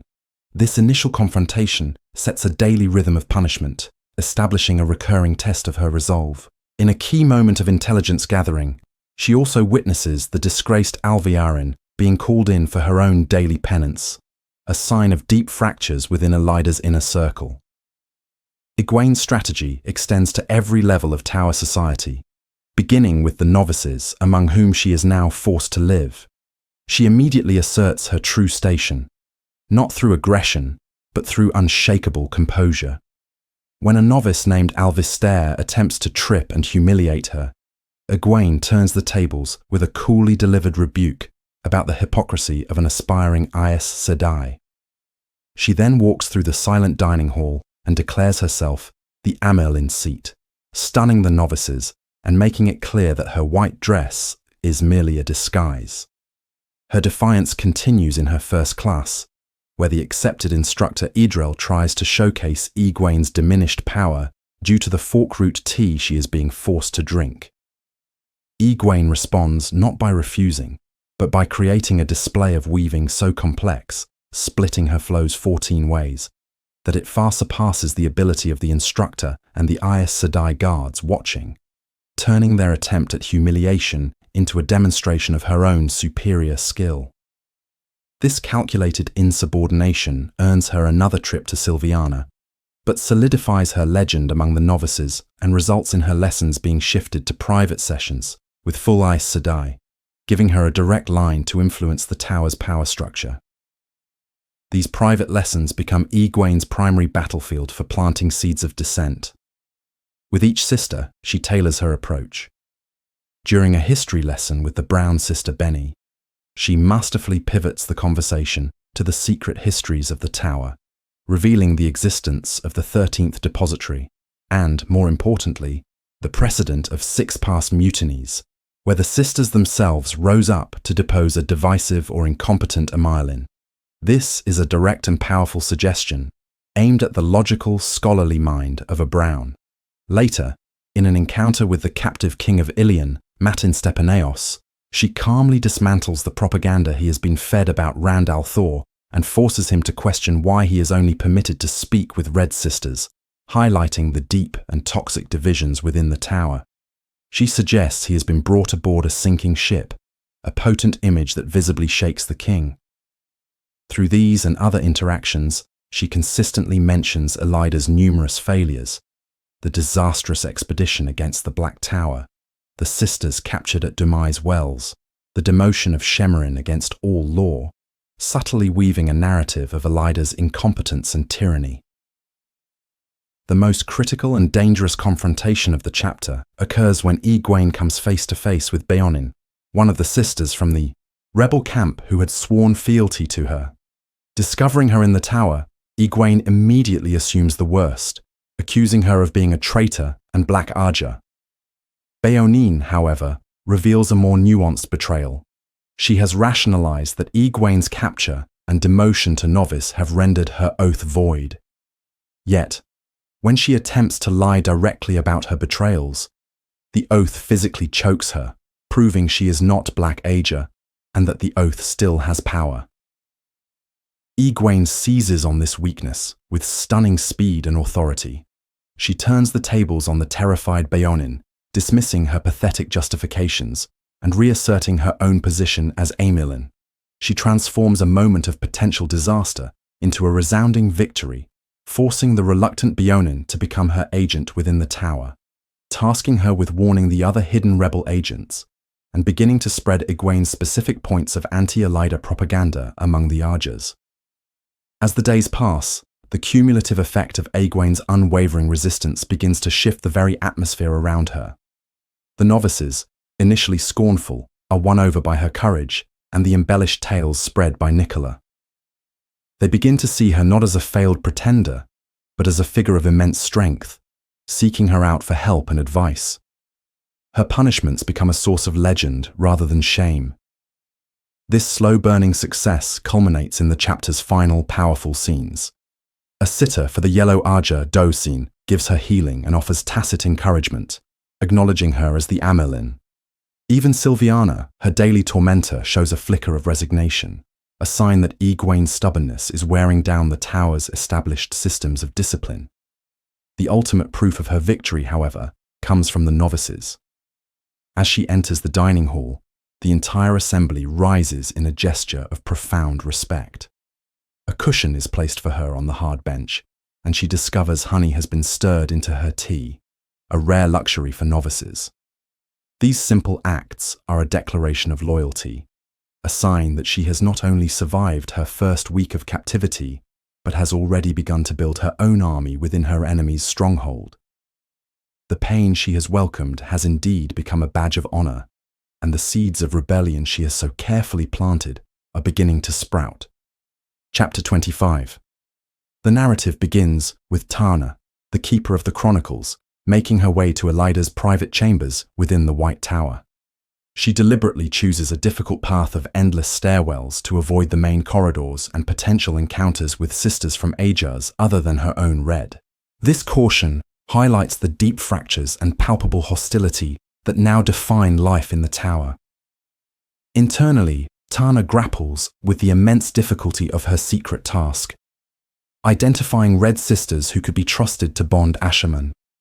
Her analysis of her own Aja is grim. She recognizes that the long-standing mission to hunt male channelers has bred a pervasive and deep-seated hatred for all men, making the pool of candidates who could be trusted with such a violation of custom perilously small. Upon reaching Elida's opulent sitting room, Tana finds the Amelin with Maidani, a grey sister who is visibly terrified. The power dynamic is predatory, with Elida enjoying the other woman's fear. Elida reveals they were once pillow friends and considers renewing the relationship purely as a tool for manipulation, hoping to extract information from a cowed Maidani. This exchange showcases Elida's profound cynicism and her view of personal relationships as instruments of power. Their subsequent conversation reveals Elida's increasingly brittle and authoritarian grip on the tower. She is enraged by the continued defiance of the Arjas, who persist in negotiating with the rebels and drag their feet in assisting with the vital work of clearing the city's harbours. Rejecting Tana's counsel for a more diplomatic approach, Elida decides on a course of public humiliation, ordering a decree that sitters from disobedient ages will face daily penance. This decision is a colossal political blunder, one that Tana recognizes will only worsen the schism, but she is powerless to intervene. The conversation concludes with a casual, chilling inquiry about Egwene Alvear. Elida, viewing her rival as a nuisance to be tamed, commands that Egwene be added to her attendance and serve her supper that very night, a move of petty dominance that underscores her failure to grasp the true nature of her captive. The perspective then shifts to Matt Cawthon and his travelling party, who have stopped for a midday meal in the forests of Altara. The atmosphere is a mixture of camaraderie and tension, particularly in the interactions between Matt and Tuon. Matt's attempts to defy her condescending control, exemplified by her nickname for him, Toy, are consistently subverted by her regal authority. This dynamic culminates in a pivotal moment when Tuon unexpectedly permits Matt to kiss her. Matt approaches the kiss with the confidence of an experienced man intending to sweep an innocent woman off her feet. The kiss is passionate, but Tuon's reaction completely derails his romantic intentions. Instead of being flustered, she coolly touches his cheek and diagnoses him with a fever from infected wounds, instantly transforming an intimate moment into a clinical assessment and reasserting her dominance. Their fraught moment is interrupted by the sudden arrival of two riders, Vannin and, to Matt's profound shock, Lord Talmanes. The dice that have been tumbling in Matt's head, signalling imminent fortune or disaster, feel intensely present. Talmanes delivers a cascade of world-altering news. He informs Matt that Egwene is, in fact, the Amerlin seat of the rebel Aes Sedai and is actively besieging Tar Valon. Far more consequentially for Matt, Talmanes reveals he has brought a significant portion of the Band of the Red Hand into Altara, numbering thousands of soldiers. Matt is horrified by this sudden, massive escalation of his responsibilities. The final blow comes when Talmanes confirms that their planned escape route, a secret smuggler's pass through the Demona Mountains, has been completely destroyed by a landslide. Vannin elaborates on the dire nature of this development, explaining that the mountains are treacherous and finding a new path is nearly impossible.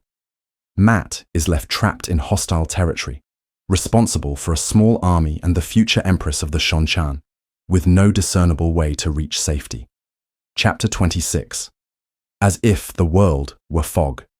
The chapter opens with Tuon, the daughter of the Nine Moons, riding in close proximity to Toy and his officer, Talmanes. She is actively attempting to eavesdrop on their military discussion, yet finds her concentration fractured by a whirlwind of internal thoughts. Her primary distraction is the recent revelation that Toy was raised alongside the Dragon Reborn, a fact he had conveniently omitted and which she, a self-proclaimed expert at detecting falsehoods, had failed to perceive. This oversight stings her pride. Compounding this is the memory of his recent kiss, an experience so unexpectedly potent that it left her reeling and questioning her composure. As she struggles to focus, she overhears Toy's explosive reaction to learning a man named Estienne was left in command, whom he dismisses as an imbecile. This exchange reveals a core aspect of Toy's leadership philosophy. He values competence and merit far above noble birth or social standing.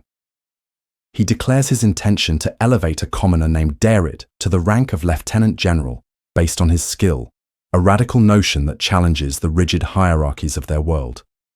Tuon also learns about a significant technological innovation Talmanes has acquired for the Band of the Red Hand, a new type of crossbow crank.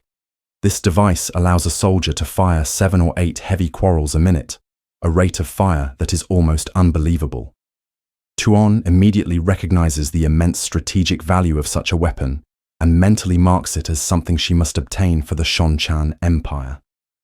The conversation shifts to a book on military strategy, supposedly written by Toy, which he seems to have forgotten, further cementing his reputation as an accidental military genius who is largely oblivious to his own legend. Later, Tuon engages in a conversation with the gleeman, Tom Merrilin, who introduces her to the concept of a tavern. He explains that Toy is one of these rare individuals around whom the pattern of the universe bends, someone who inherently attracts the people and events necessary for his destiny. Tuon, a product of a highly structured and pragmatic culture, dismisses this as another of the endless superstitions of these lands. However, moments later, she observes a small bird circling Toy's head 3 times in a counterclockwise direction and immediately interprets it as a powerful omen, instructing her to stay close to him, revealing a fascinating contradiction in her own belief system. Their arrival at the camp of the Band of the Red Hand shatters Tuon's expectations. Instead of a disorganized rabble, she finds a disciplined, orderly, and professional military force. The soldiers' genuine affection for Lord Matt, expressed through murmurs and a roaring, boisterous song about a figure called Jack o' the Shadows, further perplexes her. This is not the loyalty born of lax discipline she anticipated. Her internal analysis culminates in a profound moment of realization as she watches Toy squatting over a map, his fingers tracing routes and troop positions. In that instant, her perception of him undergoes a seismic shift. The charming buffoon and rapscallion disappears, replaced by the image of a lion on the open plains, a creature of immense power and danger, finally in its element. A chill of apprehension runs through her as she begins to grasp the truly formidable nature of the man with whom she has become entangled. The perspective then shifts to Perrin Ibarra, who is overseeing the initial stage of his plan to rescue Fail from the Shido Isle in Malden. The mood is one of extreme tension and grim determination. He stands near a set of windmills that power an aqueduct leading into the town, his thoughts focused on the 54 days of Fail's captivity. His plan commences as Shonchan's soldiers, under his direction, begin pouring sacks of forkroot into the aqueduct. The herb is intended to poison the town's water supply, specifically to incapacitate the Shido wise ones who can channel, thereby neutralizing their greatest military advantage. The timing is critical and fraught with risk. Perrin then presides over the departure of the infiltration team, who will travel into Malden through the aqueduct itself. The party is a diverse mix of his allies, the Aes Sedai Seonid and her warders, the old wolf brother Elias, Talanvor, and 2 groups fiercely loyal to File, the Char File, and a contingent of 2 Rivers men. The Aiel warrior Gaul also decides to join at the last minute, motivated by a desire to reach his beloved Chiad before the other maidens can help her, a situation laced with Ale-specific humor and honor. After the party departs, a conversation with the Ashaman, Grady, highlights a crucial limitation of their power. Grady is exhausted from repeated uses of traveling, explaining why they cannot simply open a gateway into Malden and must rely on the dangerous aqueduct infiltration. The climax of Perrin's section arrives with Tylee, the Shonchan banner general, who brings two pieces of urgent news. The first is that 7,000 white cloaks under Galad Damodred have deserted the Shonchan. Perrin, in his single-minded obsession with Fail, dismisses this world-altering event as irrelevant. The second piece of news, however, is a bombshell. Two massive Ale armies are converging on Maldon and will arrive in 3 days. This imposes a terrifyingly short deadline on his entire operation. As this news is delivered, a bizarre, reality-distorting ripple passes through the world 3 times, a powerful Tavaran event that leaves everyone shaken. Perrin, however, remains resolute, declaring that in 3 days it will all be over, one way or another. The chapter concludes with a brief but tense viewpoint from Fail, trapped within the Shido camp. She is struggling to manage the escalating desperation among the captive wetlanders, who are beginning to talk of a suicidal uprising. Her situation is complicated by the persistent Ale warrior Roland, who continues his attempts to woo her with talk of kissing games. Her primary focus, however, is a confrontation with the disgraced Aes Sedai, Galina Kazban. Fail holds the oath rod that Galina desperately needs. In a tense exchange that includes a slap from both women, they strike a deal. Galina will use her abilities to help Fail and her friends escape in exchange for the rod. They agree to meet the next morning in the burned-out ruins of Maldon. Despite securing a potential path to freedom, Fail is left not with elation, but with a deep sense of unease. Galina is unstable and unpredictable, making the entire plan feel incredibly precarious and leaving Fail to ponder her dangerous and uncertain future. Chapter 27. A plain wooden box. The chapter opens on a tense vigil atop a hill in Altara, where Rand al'Thor and his retinue await a crucial meeting. The atmosphere is thick with anticipation and suspicion. The weather itself seems to hold its breath, with the warmth of the sun being challenged by a gathering storm in the north, over the border of Andor. Rand's thoughts are divided. He contemplates the great distances separating him from Elaine and Avienda, yet finds some comfort in their relative safety. His focus, however, is on the immediate future. He has meticulously chosen his attire not merely for show, but for powerful symbolism. The crown of swords on his head is intentionally uncomfortable, a constant physical reminder of the burdens of leadership and the painful cost of past defeats, like the battle against the Shonchan that chipped one of its leaves. He holds the dragon scepter, a repurposed Shonchan spearhead now adorned with carved dragons, and forgoes gloves to display the dragon tattoos on his hands. All clear, undeniable declarations of his identity and power to the daughter of the 9 moons. Despite this projection of strength, his mind is a battleground. Lose. Therin's insane voice mocks him, labeling him a fool for walking into what seems an obvious trap. Rand silences the voice, acknowledging the risk, but deeming it necessary for the truce he desperately needs to fight the last battle. His internal conflict is mirrored by the tensions within his diverse group. Min is present against his better judgment, a promise extracted in a moment of weakness, now making her a potential liability, and her smugness irritates him. The bond between them crackles with suspicion and love, a volatile mix. The maidens, led by Nandara, are openly distrustful of the situation, while the former Shonchan captive, Olivia, seethes with resentment at being excluded from the meeting. Davram Bashir, the pragmatic general, voices his own concerns about the lack of intelligence on the enemy's numbers, especially their domain. Rand's assembled force is a potent and strangely cohesive unit. Ashaman and Aes Sedai, once mortal enemies, now mingle with a surprising lack of friction. We see pairs like the bonded Adriel and Kurin, and the newly bonded Beldine and Manfor, showcasing a radical shift in the world's power dynamics. Most shocking is the sight of a Red Sister, Jannar, sharing a laugh with an Ashaman, a scene so improbable it makes Rand question his own reality. However, not all is harmonious. The anxieties of warders and their Aes Sedai are palpable, and Maurice asserts her authority over Narishma in a way that chafes at Rand. Overseeing it all are Katsuane and Nynaeve, two formidable channelers whose own relationship is strained, united only in their cautious observation of Rand.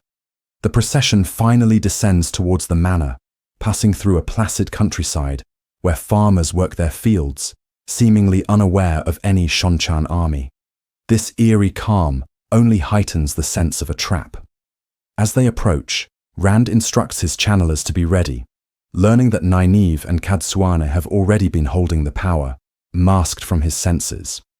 The manor itself appears deserted. The tension breaks when the doors open to reveal pairs of Suldam and Domain. And finally, a small, dark woman in white who matches the description of the daughter of the 9 moons. Just as a sliver of relief sets in, the illusion shatters. The woman flickers, revealing for an instant the tall, terrifying figure of one of the Forsaken. Rand recognizes her from Luz Therin's memories and gasps her name. Semirhage. Chaos erupts. As Rand reaches for the one power, he finds himself fighting Luz Therin for control. Semirhage launches a fireball, and with Min directly behind him, Rand can only desperately block it with the Dragon Scepter. The impact results in a fiery explosion that throws him to the ground. He awakens to devastation and the horrifying realization that his left hand is gone, replaced by a blackened, smoldering stump. In a profound moment of character revelation, Rand processes this catastrophic injury with chilling detachment. While Min is consumed with empathetic pain and Nynaeve is distraught, Rand has already mentally moved on, recognizing it as a reality he cannot change and for which he has no time to grieve. Nynaeve heals the stump as best she can, but is unable to mend his old, perpetually bleeding wounds. The fight is over almost as soon as it began, with Semirhage and her entourage swiftly captured and shielded. Her composure is absolute. When confronted, she doesn't deny her identity, but instead uses the moment to attack Rand's sanity, coolly explaining to his allies that he hears the voice of Luz Therin in his head. A twisted truth designed to sow doubt and fear. The reactions are varied, but Min's support, felt through the bond as a powerful wave of love and determination, becomes his anchor. In a move that shocks his Aes Sedai companions, Rand orders the captured Suldam and Domain to be released and sent back to Ebu Dar with his offer of a truce, arguing that only a legitimate meeting with the true heir can secure peace. The chapter's first half concludes with a grim discovery. A plain wooden box containing male Adam, revealing the full, terrifying scope of Semirhage's plan to capture him and his male channelers. The narrative then shifts dramatically to Mat Cawthon, waiting in the darkness with 2,000 of his crossbowmen. He is preparing to launch the first of many surprise attacks against the Shonchan. His goal is not conquest, but chaos. To bloody the Shonchan so relentlessly that they are forced to pull their main army from the Mulvane Gap, creating a path for his forces to pass through. His inner thoughts reveal a man who despises battle and scoffs at his own reputation for luck, even as he executes a brilliant military gambit. His complicated relationship with Tuon is central to this section. She has insisted on accompanying him, a decision that places her in the middle of an attack on her own people. Their dynamic is a strange dance of sharp-witted antagonism and undeniable attraction, encapsulated by her punching him one night and kissing him the next. She watches his preparations with an unreadable, magistrate-like expression, while Teslin, the Aes Sedai with them, expresses open skepticism about his strategy. The tension between Tuon and Teslin is sharp, with Tuon icily referring to Mat as her toy that she will not share with a channeler. After receiving the signal that a Shonchan patrol is clear, Mat moves his forces to an ambush point along a narrow road flanked by 2 hills, a location he recognizes from expertly drawn maps. He meticulously sets his trap, ordering his men to dismount and hobble their horses, forcing a decisive victory or utter destruction, as they will have no chance to flee from lancers on foot. The wait is tense, filled with the gusting wind and Tuon's cryptic comment about an owl's hoot, signifying a death to come. When the Shonchan force, 1,000 more numerous than expected, finally arrives, Mat's luck, or the pattern's design, manifests in a stunning way. The Shonchan commander halts his entire column in the exact center of the kill zone. Mat gives the signal, and Teslin creates a ball of light to illuminate the targets. 2 devastating volleys of crossbow bolts are unleashed from both hills, annihilating the unprepared lancers in a storm of steel and screams. The attack is brutally, inhumanly efficient. In the aftermath, Mat coldly dismisses Teslin's insistence on offering aid to the wounded, declaring that this is a new kind of war with no room for such chivalry. His focus is already on the next strike, determined to force the Shonchan to dance to his tune. Chapter 28. The chapter opens in the oppressive darkness of a crowded tent within Malden, just as the first hints of dawn begin to challenge the night.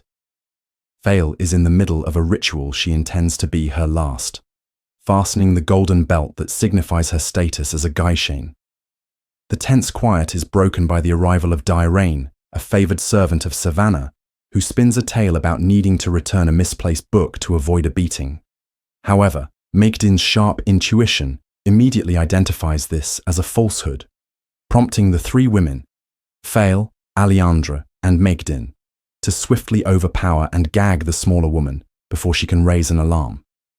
This initial confrontation establishes the razor's edge upon which their escape rests. A single misstep or discovered lie could unravel everything. Emerging from the tent, Fail discovers the true source of Dirain's suspicion. Instead of a quiet departure, a large crowd of loyal Gaishain has gathered to witness her escape, a gathering so unusual it would alert any observer. After hastily dismissing her well-meaning but reckless followers, a new crisis presents itself. What to do with the captured Dirain? The Aiel maidens, Bane and Chiad, provide a solution. In an act of profound loyalty and sacrifice, they agree to take responsibility for the bound woman, knowing the severe punishment they will. Chapter 29. The Last Knot. The chapter opens on the precipice of battle, with Perrin Ibarra standing at the boundary of a supernaturally still fog, gazing down upon the fortified town of Malden and the sprawling Shadow encampment that surrounds it. This is the culmination of all his efforts, and the tension is palpable. He refrains from using his looking glass, knowing that even a single glint of sunlight off the lens could betray their position and shatter his meticulously crafted plan. He reflects on the chaotic nature of people, comparing his strategy not to a blacksmith's puzzle with its predictable movements, but to a volatile situation where human unpredictability is the greatest variable. His entire focus is on the town's open gates, a symbolic and literal pathway to his captured wife, Fail. Returning into the dense magical mist woven by the Ashaman Neald, Perrin begins his final preparations. He instructs his lieutenant, Daniel Lewin, to keep the 2 Rivers men hidden, a brief interaction that underscores his role as a commander. This is immediately followed by a more ominous encounter. His spymaster, Balwa, reports that the prophet Masema has unexpectedly appeared in the camp below. This is a critical complication. Masema was supposed to be positioned with his massive, ragged army on the far side of the battle, acting as an anvil to Perrin's hammer. His presence near Perrin, however, introduces a dangerous and unstable element right at the heart of the command structure. Perrin's jaw tightens at the news, realizing that he now faces a threat from a supposed ally, as well as the enemy before him. Perrin then moves to the rear of his position to dismiss the non-combatants. He finds Basil Gill, Lini, and Lamgwin, and firmly orders them to lead the servants and supply carts north to safety. This scene is heavy with emotion. Lini defiantly declares she will not leave until Fail is safe, forcing Perrin to assert his authority with a startling clap of his hands. He makes it clear their presence is a liability, and their survival is a duty he owes to Fail. His resolve highlights the hardening of his character, a lord forced to make difficult decisions for the greater good of his people. The atmosphere shifts again as the key players in his alliance converge in the mist. Sulin, a maiden of the spear, reports the successful but costly elimination of Shido sentries. This is followed by the arrival of the Wise Ones, two Aes Sedai, Berelain, and most problematically, Masema himself. The prophet confirms Perrin's fears, stating his intention to remain close by, his words laced with a veiled threat about Perrin's reunion with his wife. This act transforms Masema from a strategic asset into a personal menace, forcing Perrin to worry about assassination from his own side while leading a charge against the Shido. The tension is heightened by a Shonchan officer's arrival, who brings news that other, massive Isle clans are approaching faster than expected, adding a ticking clock to the entire operation. Perrin, however, holds his course, refusing to alter the plan. The perspective then briefly shifts to Fail, trapped in the collapsed cellar. Her small group is on the verge of exhaustion, their hope dwindling. Just as they are about to give up, they are discovered. For a moment, there is pure elation as a friendly face, Aravine, appears. But this joy is short-lived. Their rescuer is not one of Perrin's allies, but Roland, a brotherless Aiel.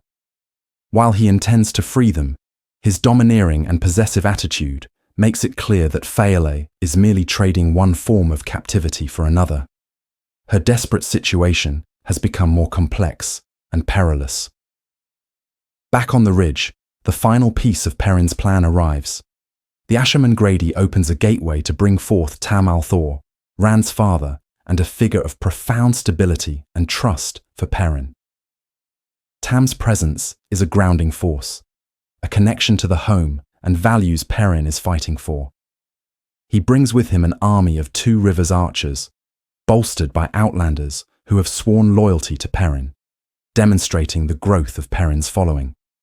In a decisive move that solidifies his command, Perrin names Tam his first captain, placing him above the bickering Maena and Gaeldanin nobles.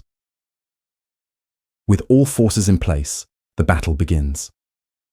As a Shido scouting party approaches, Perrin discards the knotted leather cord he has kept.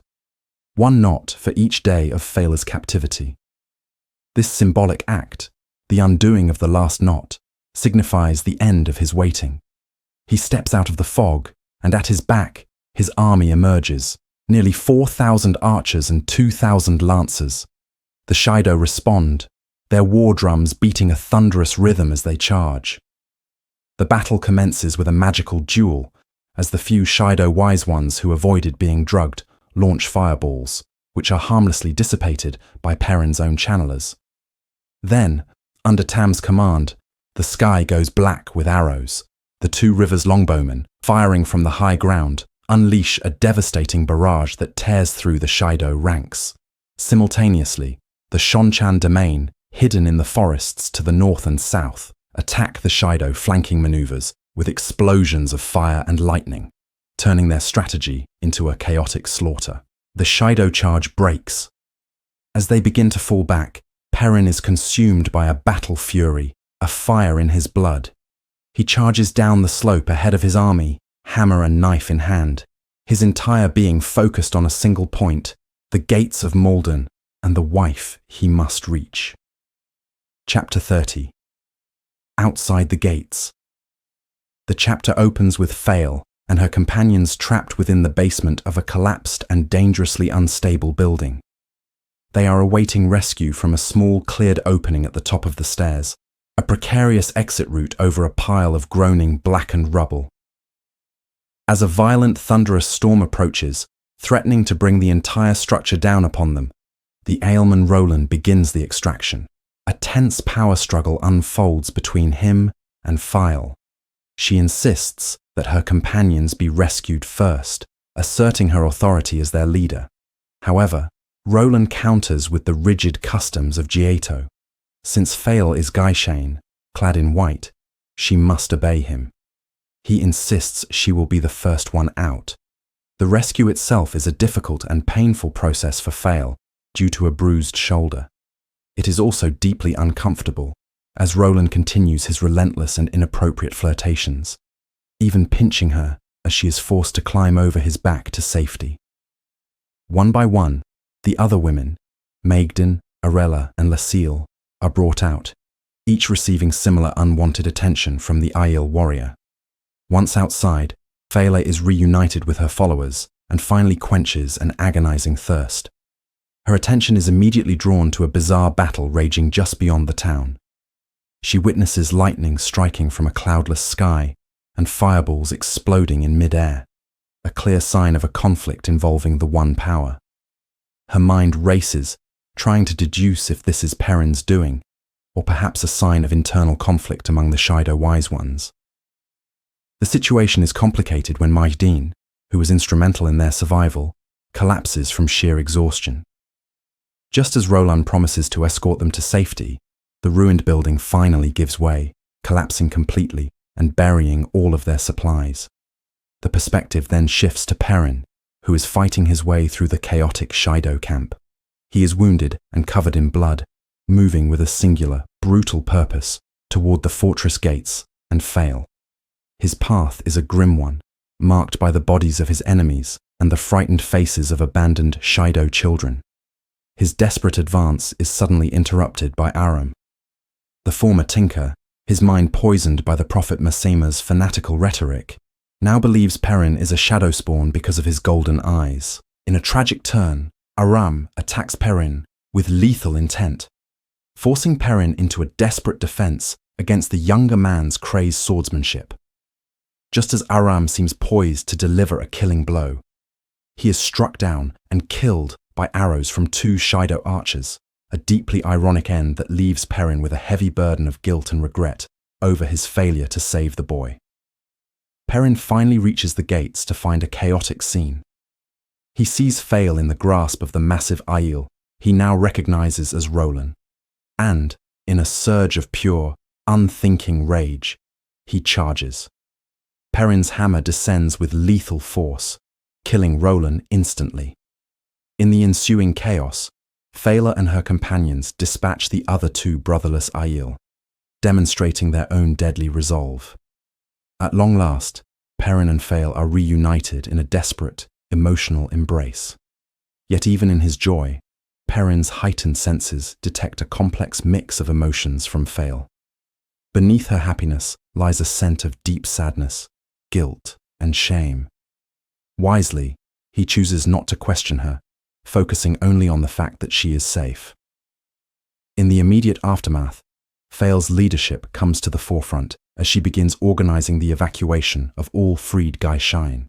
The conversation reveals that their planned escape was sabotaged not by an Aes Sedai named Elise, but by Galina Caspan, whom File now believes to be a member of the Black Arja. This revelation is overheard by the Aes Sedai Sionid, who, after healing Perrin and Fele's injuries, listens to the damning evidence against her red sister. The chapter's focus then expands as the Shonchan Banner General, Tylee, arrives. She reports a decisive victory, largely thanks to Perrin's Two Rivers archers and the Shonchan domain. Tylee presents her most valuable prisoner, a naked, bound and furious Savannah, the leader of the Shido. Fail immediately lays claim to the jewels in Savannah's tent to fund the relocation of the thousands of refugees. Perrin then makes a bold political declaration, introducing Queen Aliandra and placing her nation of Gaeldan under his protection, a direct challenge to Shonchan expansion.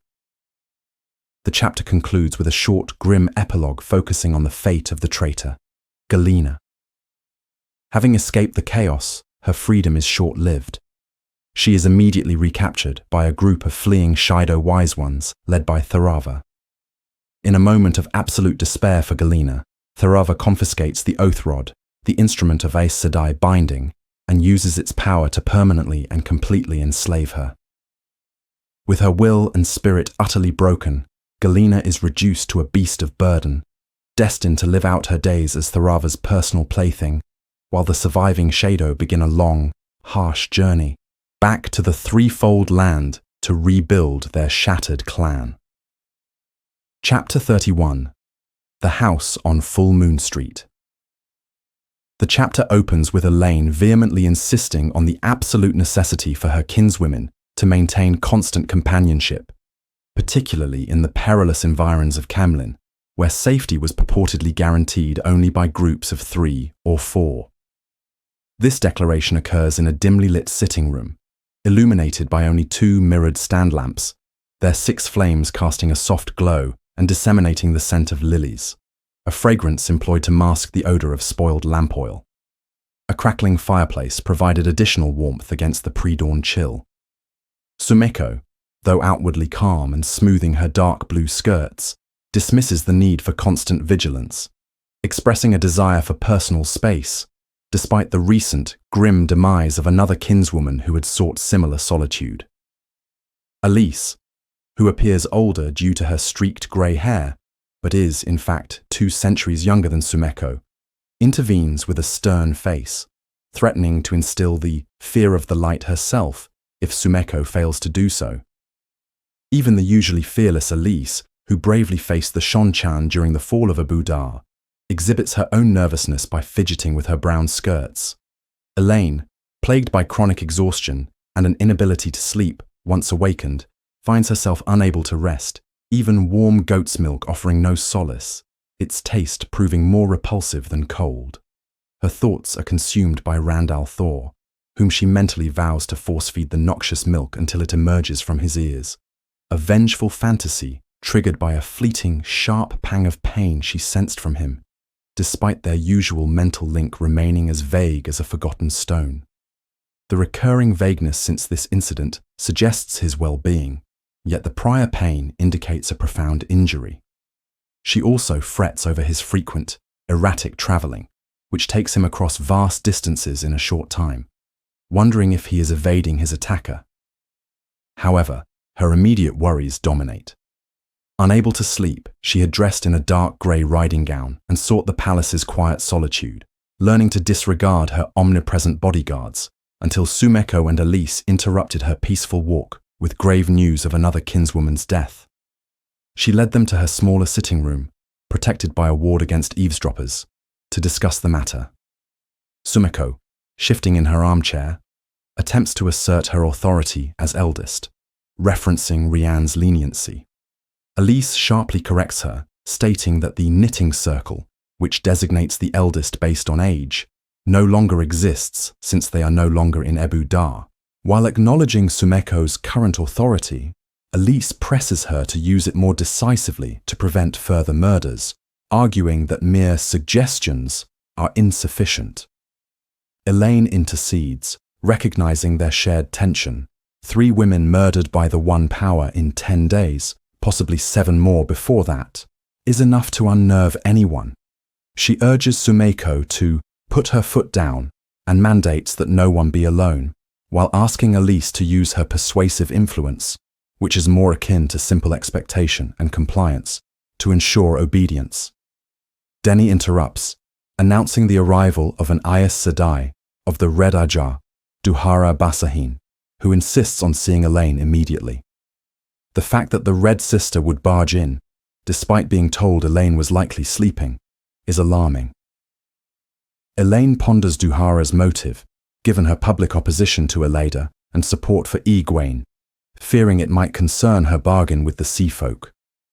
Duhara enters forcefully, her striking copper-skinned presence enhanced by a red-fringed shawl, and despite her beauty, her tightly pursed lips convey an unfriendly demeanor.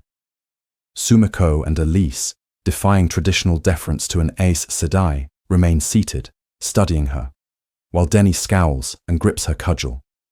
Duhara immediately criticizes Elaine for gathering wilders and dismisses Sumeko and Elise, advising them to flee, warning that the White Tower looks amiss on wilders gathering together, and that thrones have been known to tremble when the tower disapproves. Elaine, filled with icy anger amplified by the power, defiantly allows Sumeko and Elise to remain, coldly telling Duhara that Elada, who attempted to kidnap her, has no standing. Duhara attempts to leverage Andor's historical good relations with the tower, positioning herself as an advisor sent by Elada to help Elaine ascend the Lion Throne within a week or 2, arguing that Elaine's so-called advisors are rebels and that she lacks true tower backing.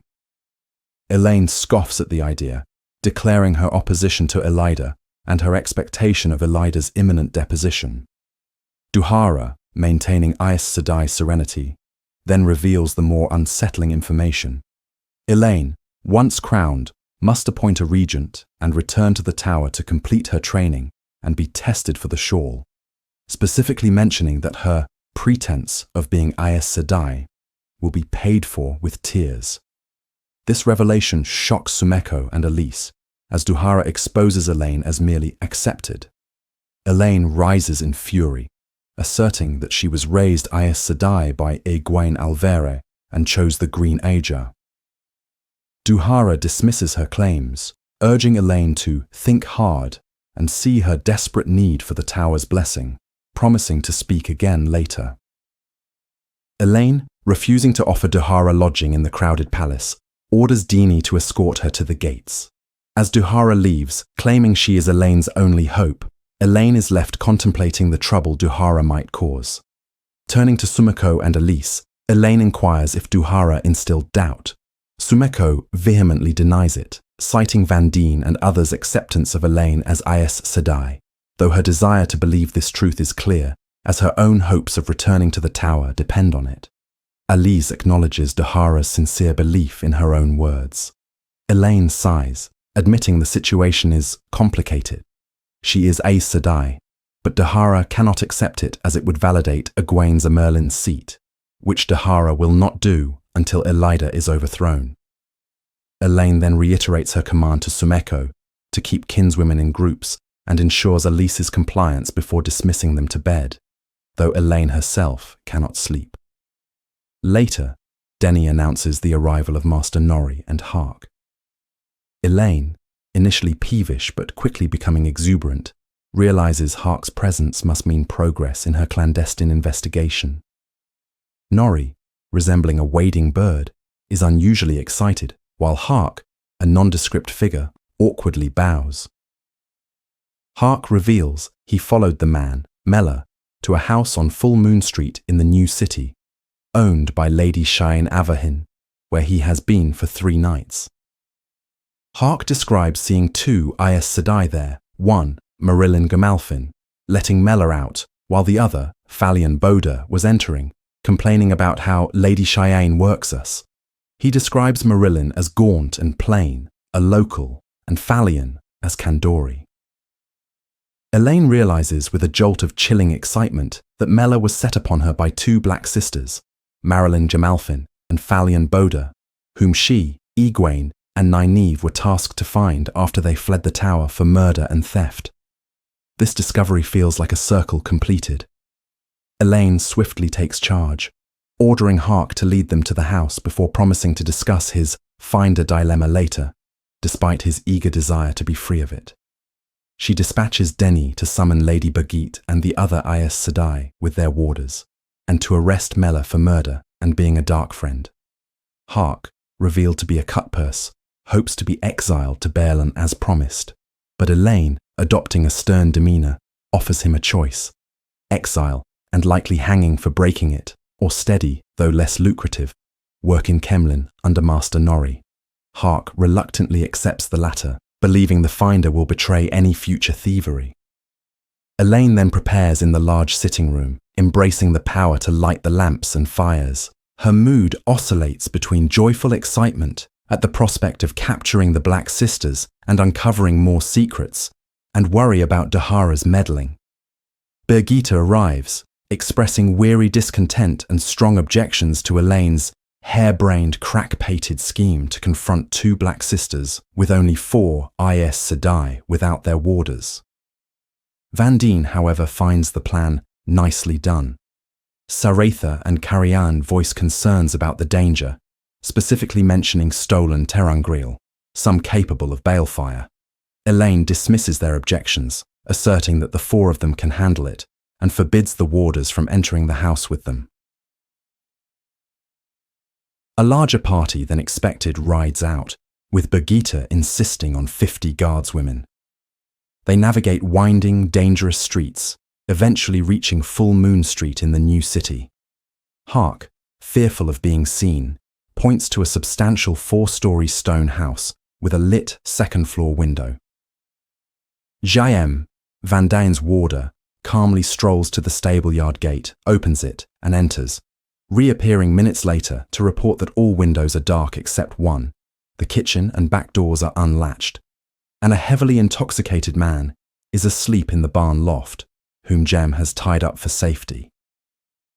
Elaine attempts to embrace the source but struggles with frustration and anger, fearing the Black Sisters will escape, until sadness unexpectedly allows cider to flow. She links with Saritha, while Vandane links with Carian, forming a formidable power to overwhelm their targets. Elaine weaves spirit around them to conceal their glow and prepares inverted shields. They approach the house, slipping into the stable-yard, and Elaine opens the well-oiled kitchen door. Inside, a tiny fire in the hearth provides enough light for them to cross the kitchen. Upstairs, voices are heard from an open door.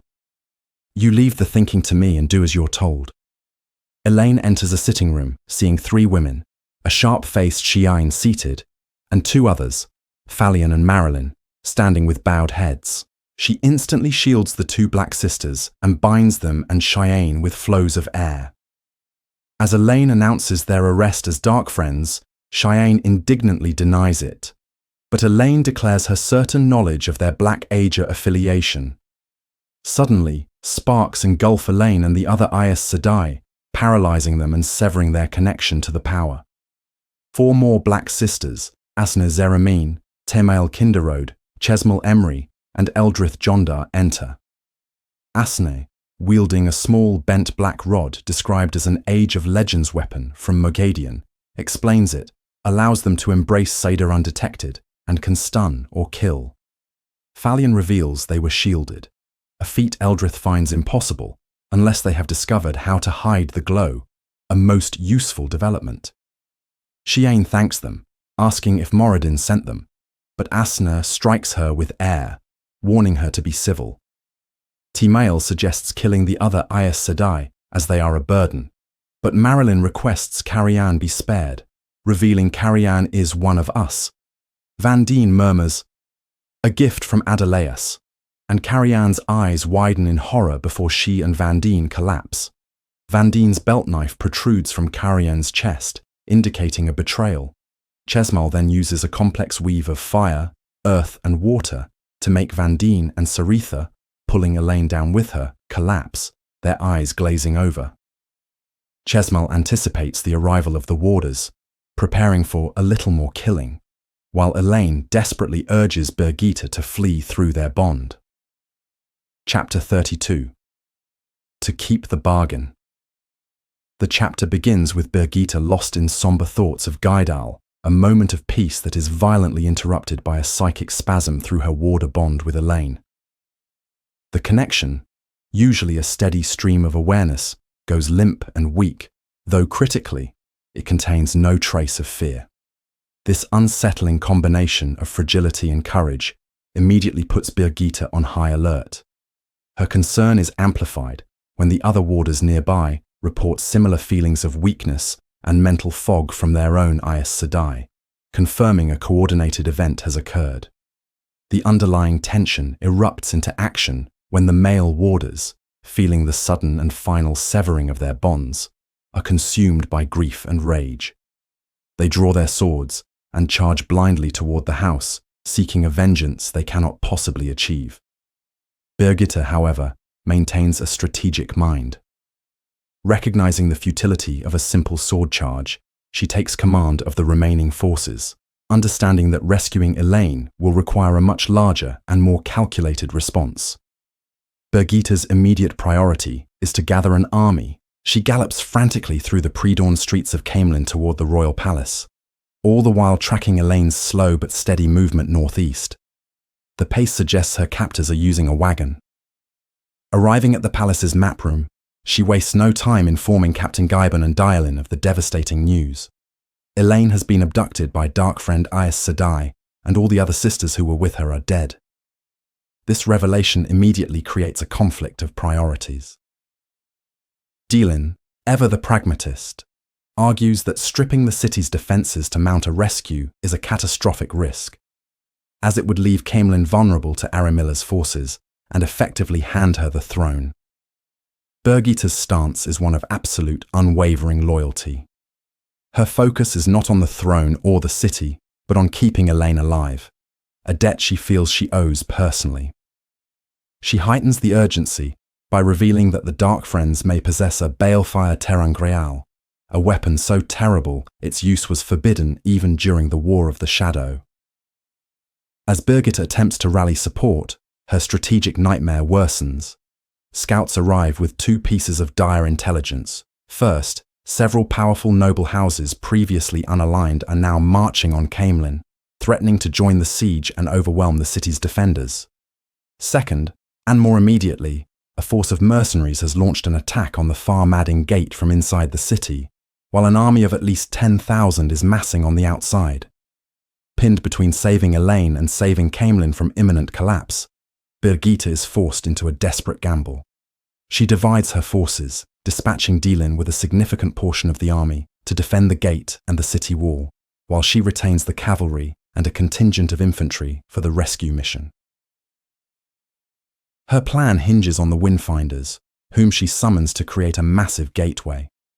Their leader, Chanel, initially refuses, citing their bargain to not participate in the war. Birgitte counters with cold logic, arguing that their bargain is meaningless if Elaine is killed, and that their own leader, Zyda, would hold them responsible for its failure. Through this careful application of pressure, she coerces them into compliance. At the staging ground, she executes a clever deception. By requesting a gateway large enough for thousands of men and horses, she creates an impressive spectacle. Then, she personally leads Chanel toward the portal under the pretense of showing her something important, knowing the other Windfinders will follow their leader. This maneuver ensures that the entire linked circle of seafolk travels to the battle site, giving her the immense power she needs. On the other side of the gateway, east of the city, Birgitte's army deploys to face the captured wagon and its 7 Aes Sedai guards. The Dark Friends immediately unleash a devastating assault of lightning and fireballs. The attack culminates in the use of balefire, which carves horrifying voids in the charging Andorran ranks, erasing men and horses from existence. Witnessing this atrocity and with the Andorran army on the verge of being annihilated, Birgitte presents her final ultimatum to Chanel. Faced with the destruction of Elaine's army and the undeniable evil of balefire, Chanel and the linked Windfinders finally act. With a single, overwhelming display of the power, they strike down the balefire wielder and instantly shield and bind the remaining Dark Friends, ending the threat completely. As the battle concludes, Birgitte rides toward the captured wagon, her mind fixed on the unwavering courage transmitted through the bond. Throughout the entire violent ordeal, Elaine had never once shown a hint of fear. Chapter 33, 9 out of 10. The chapter opens with Elaine in a state of complete physical subjugation. Her Dark Friend captors have not only shielded her from the One Power, but have also bound her into a painfully contorted position, gagged and blindfolded inside a rough wagon. Despite this, her spirit remains unbroken, anchored by her unwavering faith in her warder, Birgitte, and the certainty of Min's prophecies about the safety of herself and her unborn children. She senses the eruption of a battle outside, a chaotic clash of power that culminates in her swift rescue by Birgitte. The speed and precision of the operation underscore Birgitte's formidable skill. Once freed, Elaine is met by the cheering ranks of her own forces, led by Charles Gaibon. The sight of her personal banner flying alongside the White Lion of Andor affirms their loyalty. The scene quickly shifts to the strategic implications of her rescue. Birgitte reveals that their capture of the Dark Friends was merely a prelude to a much larger conflict. Aramilla had orchestrated a massive assault on the Farmading Gate, using other attacks as a diversion. In a pivotal moment of command, Elaine dismisses the unfavorable odds and makes the audacious decision to use their current force to strike Aramilla's army from the rear, trapping them against the city walls. What follows is a masterful, if brutal, tactical victory. Using a gateway provided by the Windfinders, Elaine's army appears directly behind Aramilla's unsuspecting forces. Simultaneously, Dielin's army emerges from the city gate, creating a deadly pincer. The ensuing battle is a one-sided slaughter, as Aramilla's soldiers are packed too tightly in the city streets to effectively fight back against the storm of arrows and bolts raining down from all sides. The enemy army quickly collapses, and cries for quarter fill the air. The aftermath of the battle is purely political.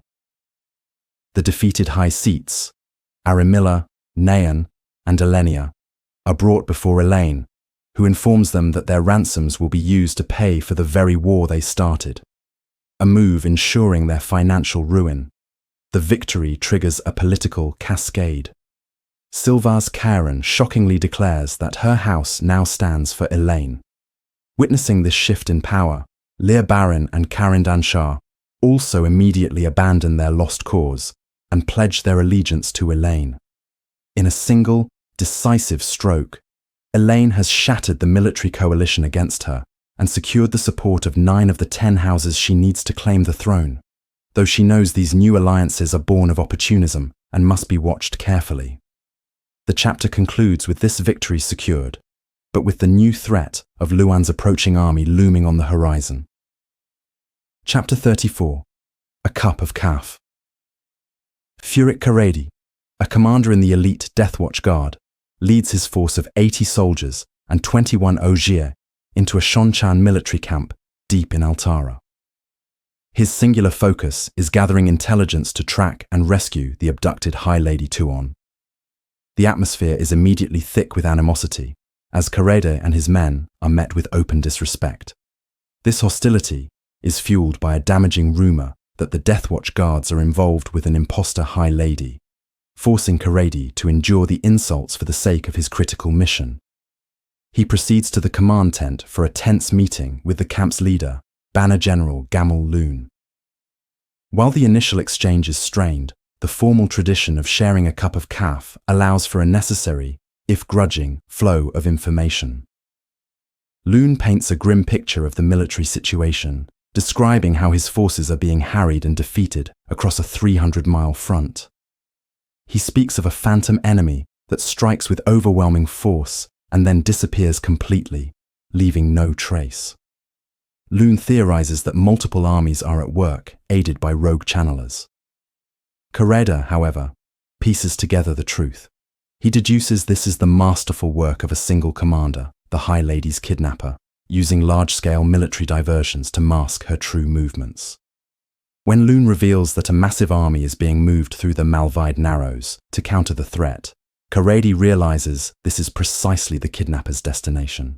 Knowing he cannot reveal that the woman being hunted is the real High Lady without putting her in even greater peril, Karede ends the meeting.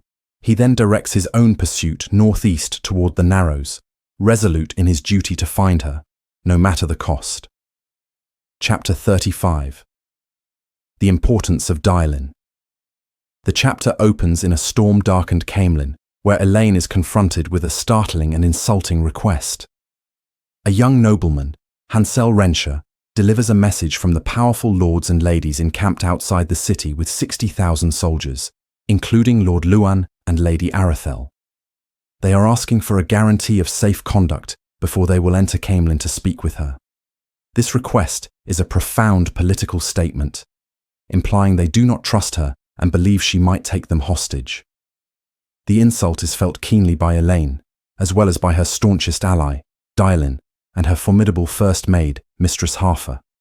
Despite her fury, Elaine understands the political necessity of the moment.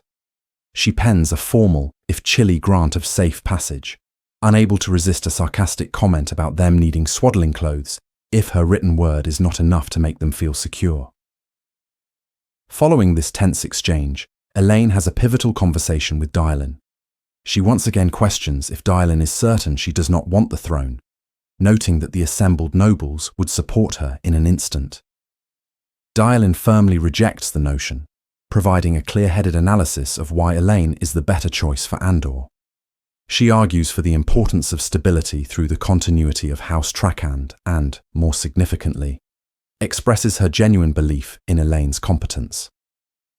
Dylin states she has watched Elaine grow and is convinced she will be a great queen, citing both her inherent character and her crucial connection to the Dragon Reborn. This conversation solidifies Dylan's role not merely as a supporter, but as the foundational pillar of Elaine's claim to the throne, a kingmaker who willingly steps aside. The narrative then shifts to showcase the immense pressures of Elaine's daily life, illustrating a blend of high-stakes politics and mundane administration.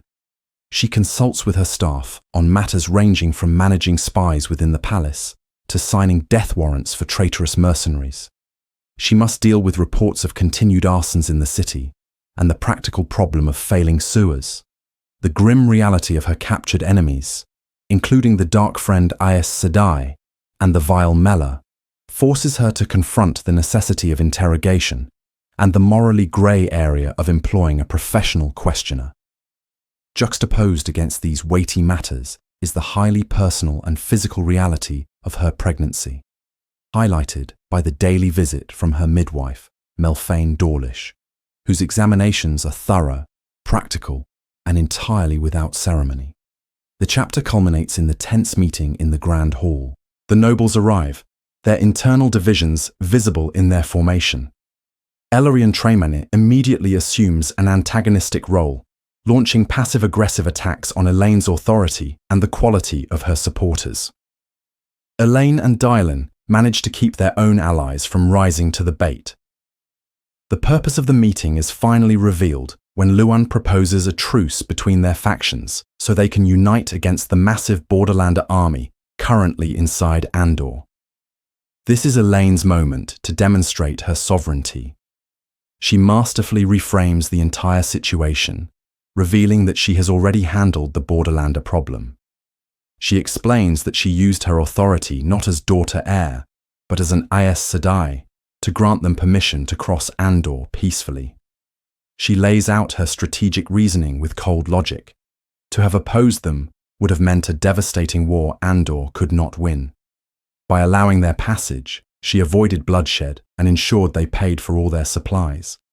She silences her critics, particularly Elorian, by challenging them to provide a better alternative. Her display of foresight, pragmatism, and authority is undeniable. This decisive action shatters the political stalemate. Visibly impressed by her competence, Abel Pendar and Luan Norwalin abruptly declare their houses for Trakand. Their support triggers a domino effect, and the remaining nobles, swayed by Dylan's influence, also pledge their allegiance. In a matter of moments, Elaine has secured the 11 houses she needs. The throne is hers. Elorien, defeated, departs with a final cold promise to ride for the Lion of Andor in the last battle, but pointedly not for Elaine Trakand. The chapter concludes with Elaine's sober reflection that victory is not a neat ending as it is in stories.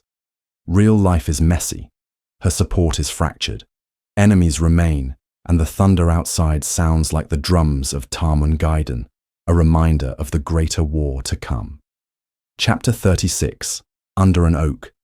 The chapter opens with Banner General Furik Karadi of the Deathwatch Guard riding toward a clandestine military camp near the Malvida Narrows.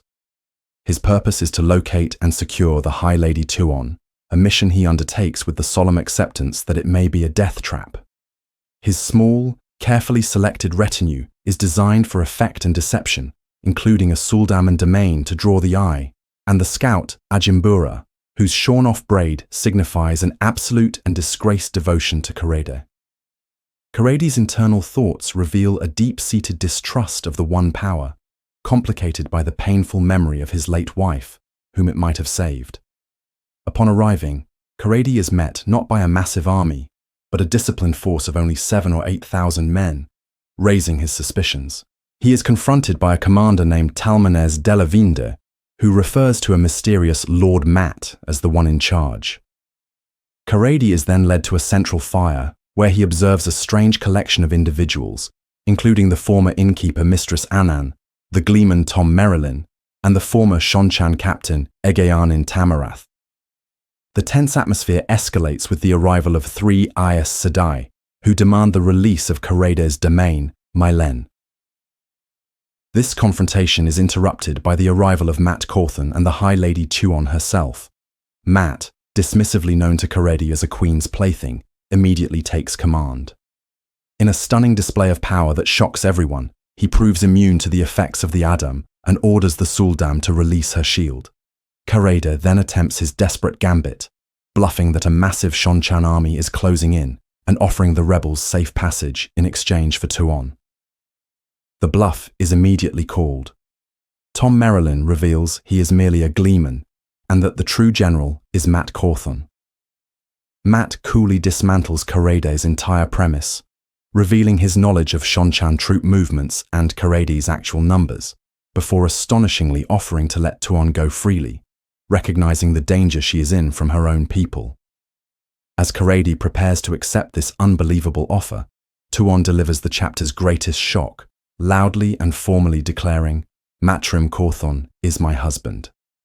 This act, she explains to a stunned Mat, was prompted by the fulfillment of Adamain's prophecy about the man she would marry, a man associated with a fox and ravens, who remembers Hawkwing's face and of the red hand.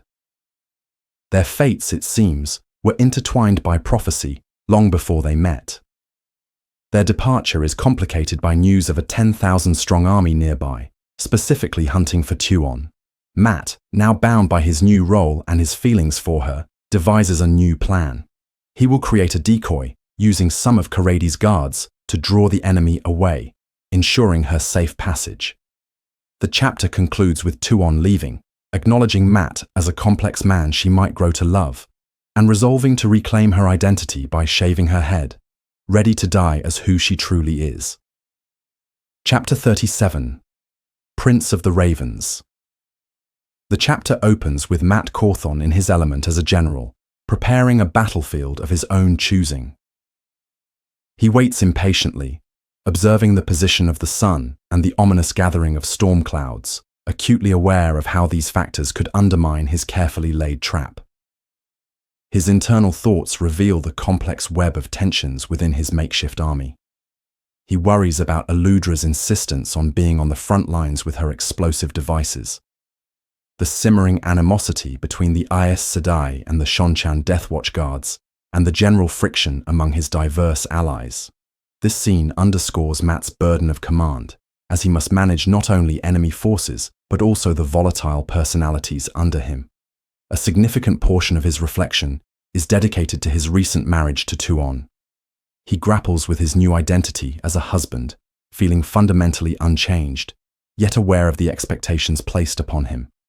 He resolves with characteristic stubbornness to remain Mat Cawthon, refusing to be molded into a proper nobleman, even as he acknowledges that certain aspects of his life, like chasing women, must now end. The tactical brilliance of Mat's plan is highlighted in a conversation with the Shonchan officer, Museng. Musenge questions why the defensive earthworks appear incomplete, and Mat explains that it is a deliberate psychological ploy.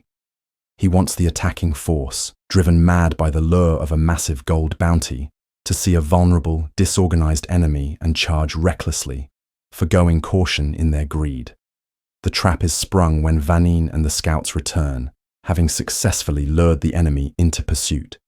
As the massive force of horsemen appears, Mat orders his banner unfurled, revealing the red hand and the motto, "It's time to toss the dice." The ensuing battle is a brutal, systematic slaughter. The attackers charge directly into overlapping fields of fire from the crossbowmen, who unleash devastating, disciplined volleys under Mandevwin's command. Eludra's slingmen add to the chaos with explosive projectiles that tear through men and horses, while Talmanes leads a cavalry contingent to strike the enemy's exposed rear. The Aes Sedai initially hold back, with Jeline ridiculously claiming she must first feel personally endangered. Once she does, however, they unleash torrents of fire that complete the annihilation. The enemy force is wiped out to the last man, so consumed by avarice that none even attempt to flee. In the aftermath, the head of the traitor leading the attack is recovered.